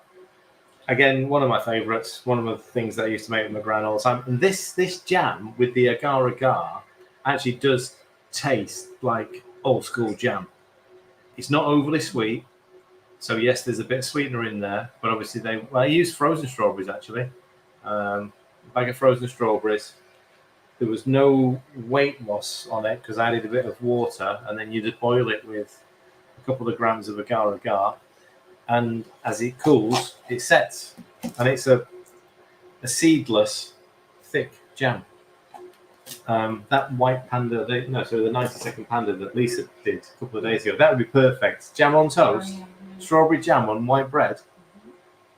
It's just the closest thing to proper jam. I mean, not Panda related, it's just jam. Right, so there we go. So we got 2 mini rhubarb and raspberry crumbles and 2 jam tarts. Cinnamon, I wish you could see it properly. Because obviously the pastry stands tall, only tiny little swirls, and as they bake, they sort of spread at the bottom and just sort of like relax down, and they're just starting to fall. It almost looks like a pan au chocolat.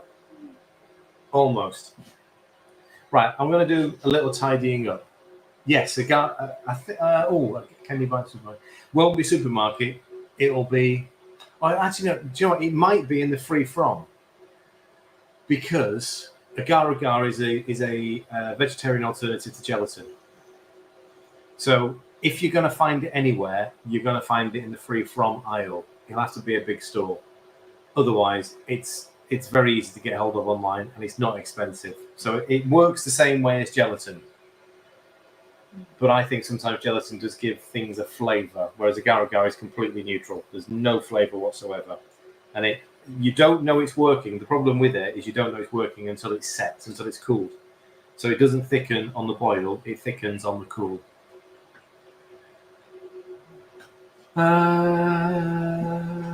It comes from seaweed. Yes, correct. That is near enough for your afternoon tea. Yeah, it is. And actually, when I walked in, obviously, I think some of you have seen the pictures of the Turkish delight that Emma's made, which is unrealistically real. It is crazily real. As someone who used to adore Turkish delight, I mean, you know, the sugary Turkish delights, which now, if you taste one of those, they'd be gooey and horrible. This is a clean, crisp flavour with a dark chocolate around it. So yeah, they're really, really good. I'm not going to dive in there because I don't want to stop the action. So I'm just going to put those there.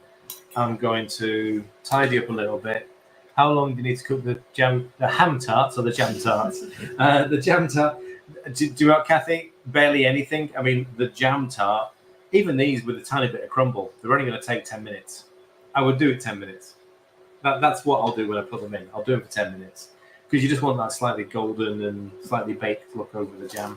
Right, let me tidy up. Chat with yourselves.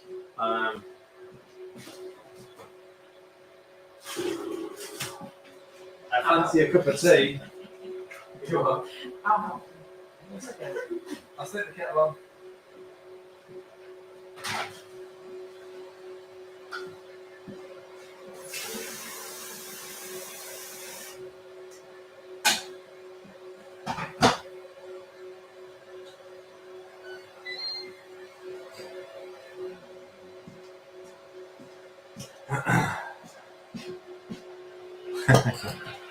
I know.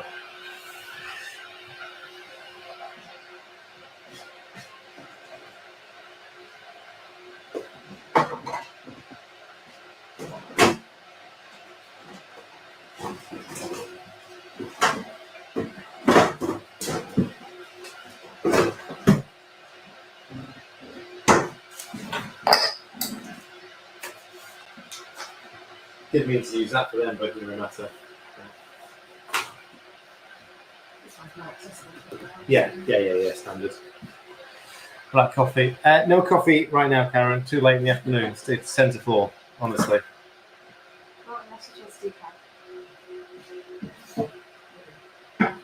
Yeah, decaf only now.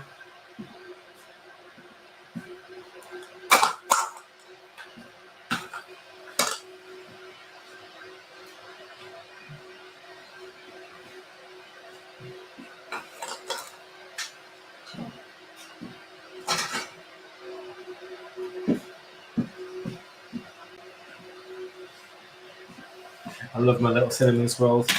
Believe it or not, I walked in, I thought, cinnamon swirl. What was I going to make? Because I'd forgotten what my original idea was when I thought cinnamon swirl. So I had a quick Google on cinnamon swirls. Oh, right, that's that easy. It's the pastry, and then it's the. I've never made the. We've done it with dough, but never with pastry. Yeah, and in my head, I thought I was making dough today, and I thought, no, this is going to be a pastry one. So why did I say cinnamon swirls? You can do that when you do pizza ones. Yeah, so but I think these are better. These are more realistically cinnamon swirls rather than doughy cinnamon swirls. They're cakey, aren't they? Anyway, so the cinnamon swirl recipe wasn't invented until about an hour ago. Turkish Delight recipe is in the group. Mm-hmm. So have you tagged it, or is Lisa's? Yeah, it's Lisa's post tagged online. So search for Lisa. Sergeant. Yeah, Lisa Sargent in the KFC public group. Search her posts. You can do a quick sort of searchy thing, top of the group. Yeah, because she shared it some time ago, wasn't it? Yes, I was Facebook stalking her amazing recipes and Yeah. I've replicated it today. Yeah, so it's not one of our recipes. It's one that Lisa sort of found and probably made some adaptations to. It's really good. And it's stunning. It's absolutely stunning.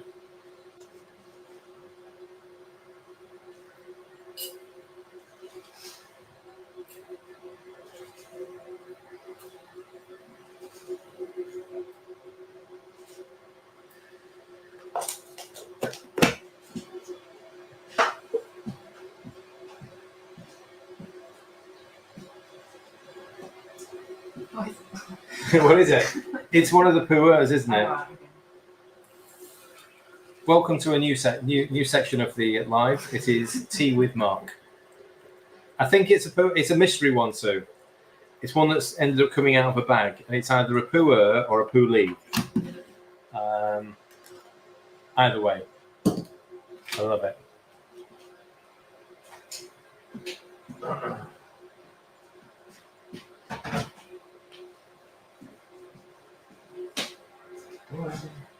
Oh. Let's quickly return to the first masterpiece of the day. So carrot cake, and it should look at that. Perfect. So you can feel it's still spongy. Obviously, it's still hot down here, so I'm now going to sort of let it cool this way around. It's just fail-safe, that recipe. Absolutely fail-safe.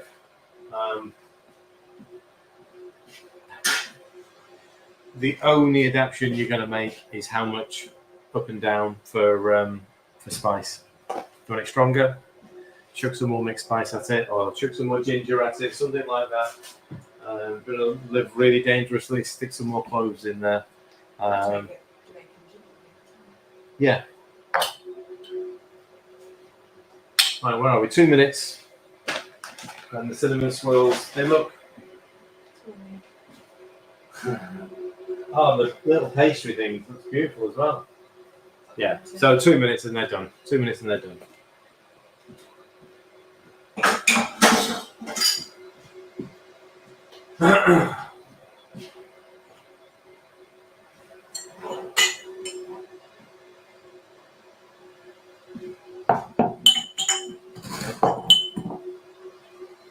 So you're right, Sandra. We've got everything for afternoon tea. We've even got the tea now.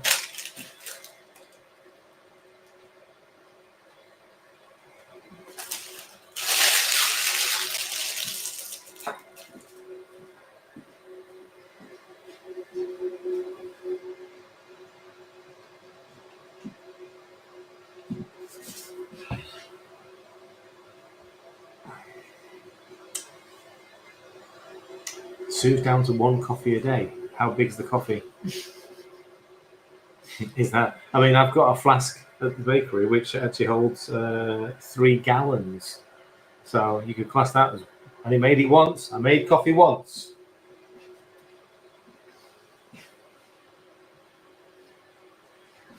As always, let them cool down.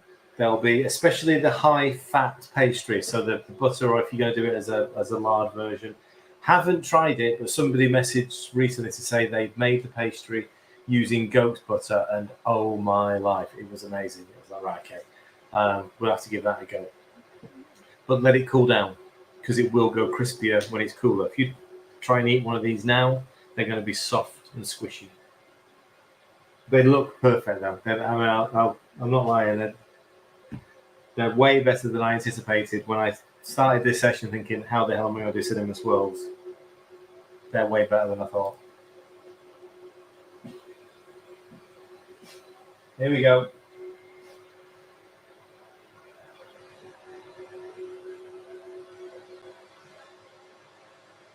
We need the beepers. The beepers. Yeah. Beep. Beep. All right. So there's our little cinnamon swirl bites. They're perfectly done. You can sort of see from the underside. Again, they look like the miniature version of obviously what you get in the shops, where they're slightly doughy on the bottom. You can sort of see where the pastry is sort of like almost squished into each other. Right. Okay. Quick bake on these. Oh, shelves on the wrong layout.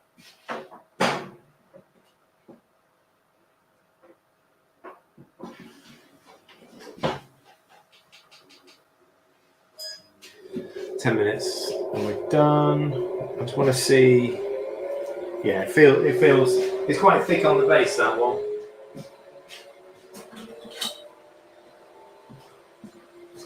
But then the pastry was very thin, so yeah, no, it's perfect. It's done. It's just like I don't know what you'd call it. I mean, turnover. The one thing we're not going to get yet. This is where the skill level hasn't sort of quite got there yet. Is that sort of hi Heidi? That layers of pastry. So we're getting a little bit of lift. We're getting a little bit of puffiness. You can sort of see from when these went in, they were sort of quite tight, and now they're slightly flaky. It's sort of like a slightly flaky pastry. But yeah, they're perfect. Perfect. Cinnamon swirls and rhubarb and raspberry turnover.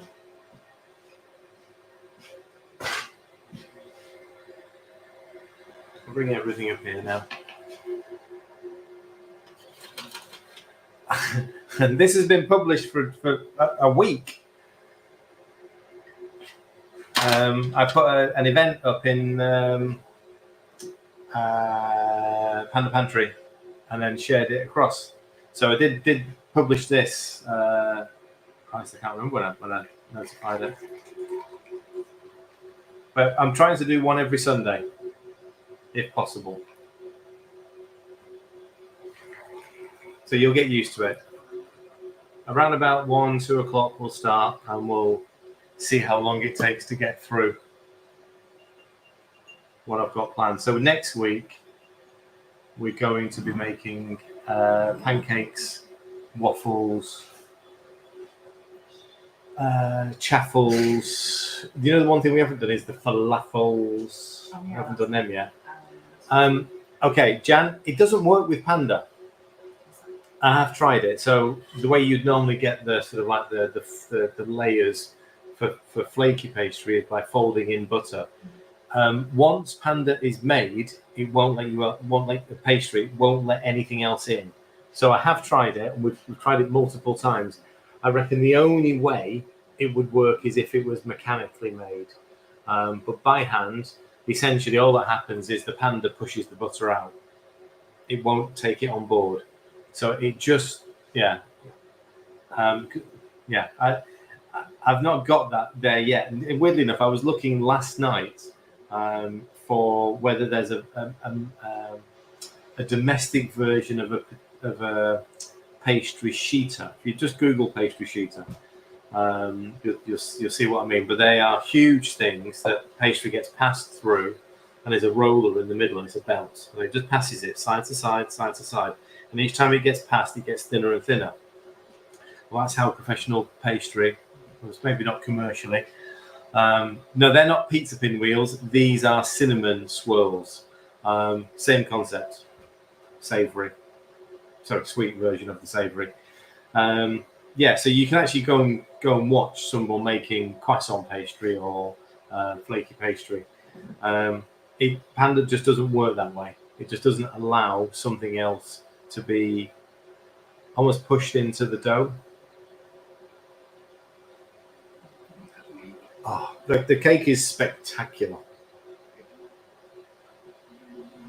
In fact, this is a good opportunity for me to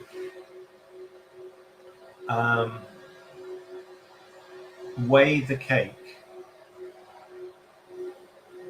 whilst it's...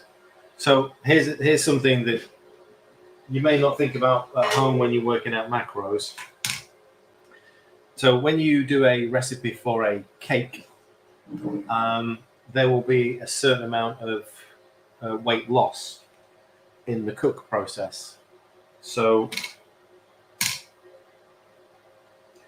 you have to factor that in to get more accurate. So this cake now weighs 705 grams. It's still a little bit warm. It'll lose more weight.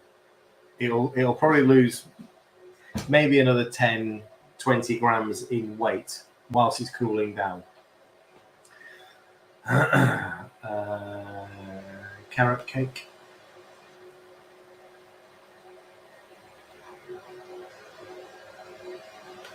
Carrot cake cookbook. So that started its life at 760 grams. So I'd accounted for an 8% loss, which takes it down to 699. So I'm going to leave it at that because that sounds about right to me. So the macros change. If you don't take the weight loss into account, the macros change and you'll end up sort of having more than your macros are saying. So this works out as a 12 portion because 12 is a easy portion to get from that.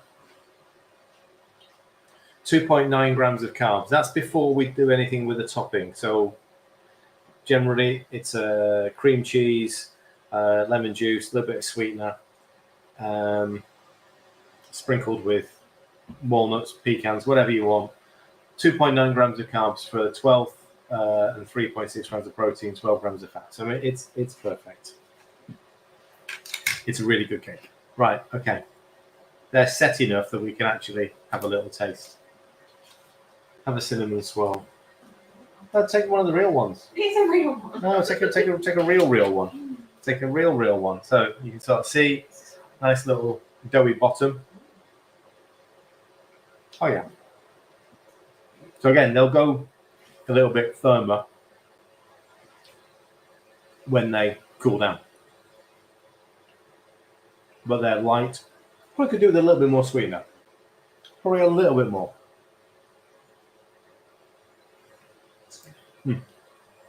That's good. It's got enough cinnamon in there. It probably just needs a little bit of a lift on the sweetness level, but again, that's very, very personal. They worked as well, so you could bake them sort of flat. The pastry has definitely got a light fluffiness to it. The thing with the first version of Panda pastry was quite tough, a little bit chewy. So we've been playing around with the fat and the water levels. This is the next best version. It doesn't mean that I'll be stopping there at experimenting to find a better version. Yeah, next generation. So that we're at Panda 2.0, but you know.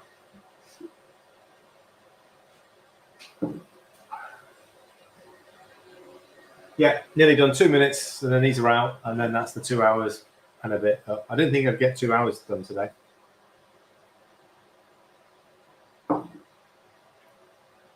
They're lighter than the dough ones, as in they're texture-wise. They're a lighter bite. I don't know how they compare macros-wise. Yeah, book 2. Yeah. Book 1. the instant it's finalized and published and everyone's happy and we're sort of back into some sort of normality routine, which just doesn't seem to exist. Christmas. Yes, I just said the C word. Christmas. There'll need to be a Christmas edition, won't there? Only be a small one. Only be a small booklet. But we've already been thinking about certain things. We've got some recipes saved for some ideas. So there's a lot of stuff that's easy. A lot of stuff that we already did last year, really, isn't there? Bread sauce, stuffing. Yeah, it won't be a big one. It won't be more than 20 pages. Christmas edition, yes, I know. Yeah. 30 seconds. Oh, 30 seconds. They're perfect. They're brilliant. They're absolutely perfect. Yes, if you want to make them bigger, make them bigger. They'll take longer to cook. But you know what? A couple of mini bites like that. Ideal.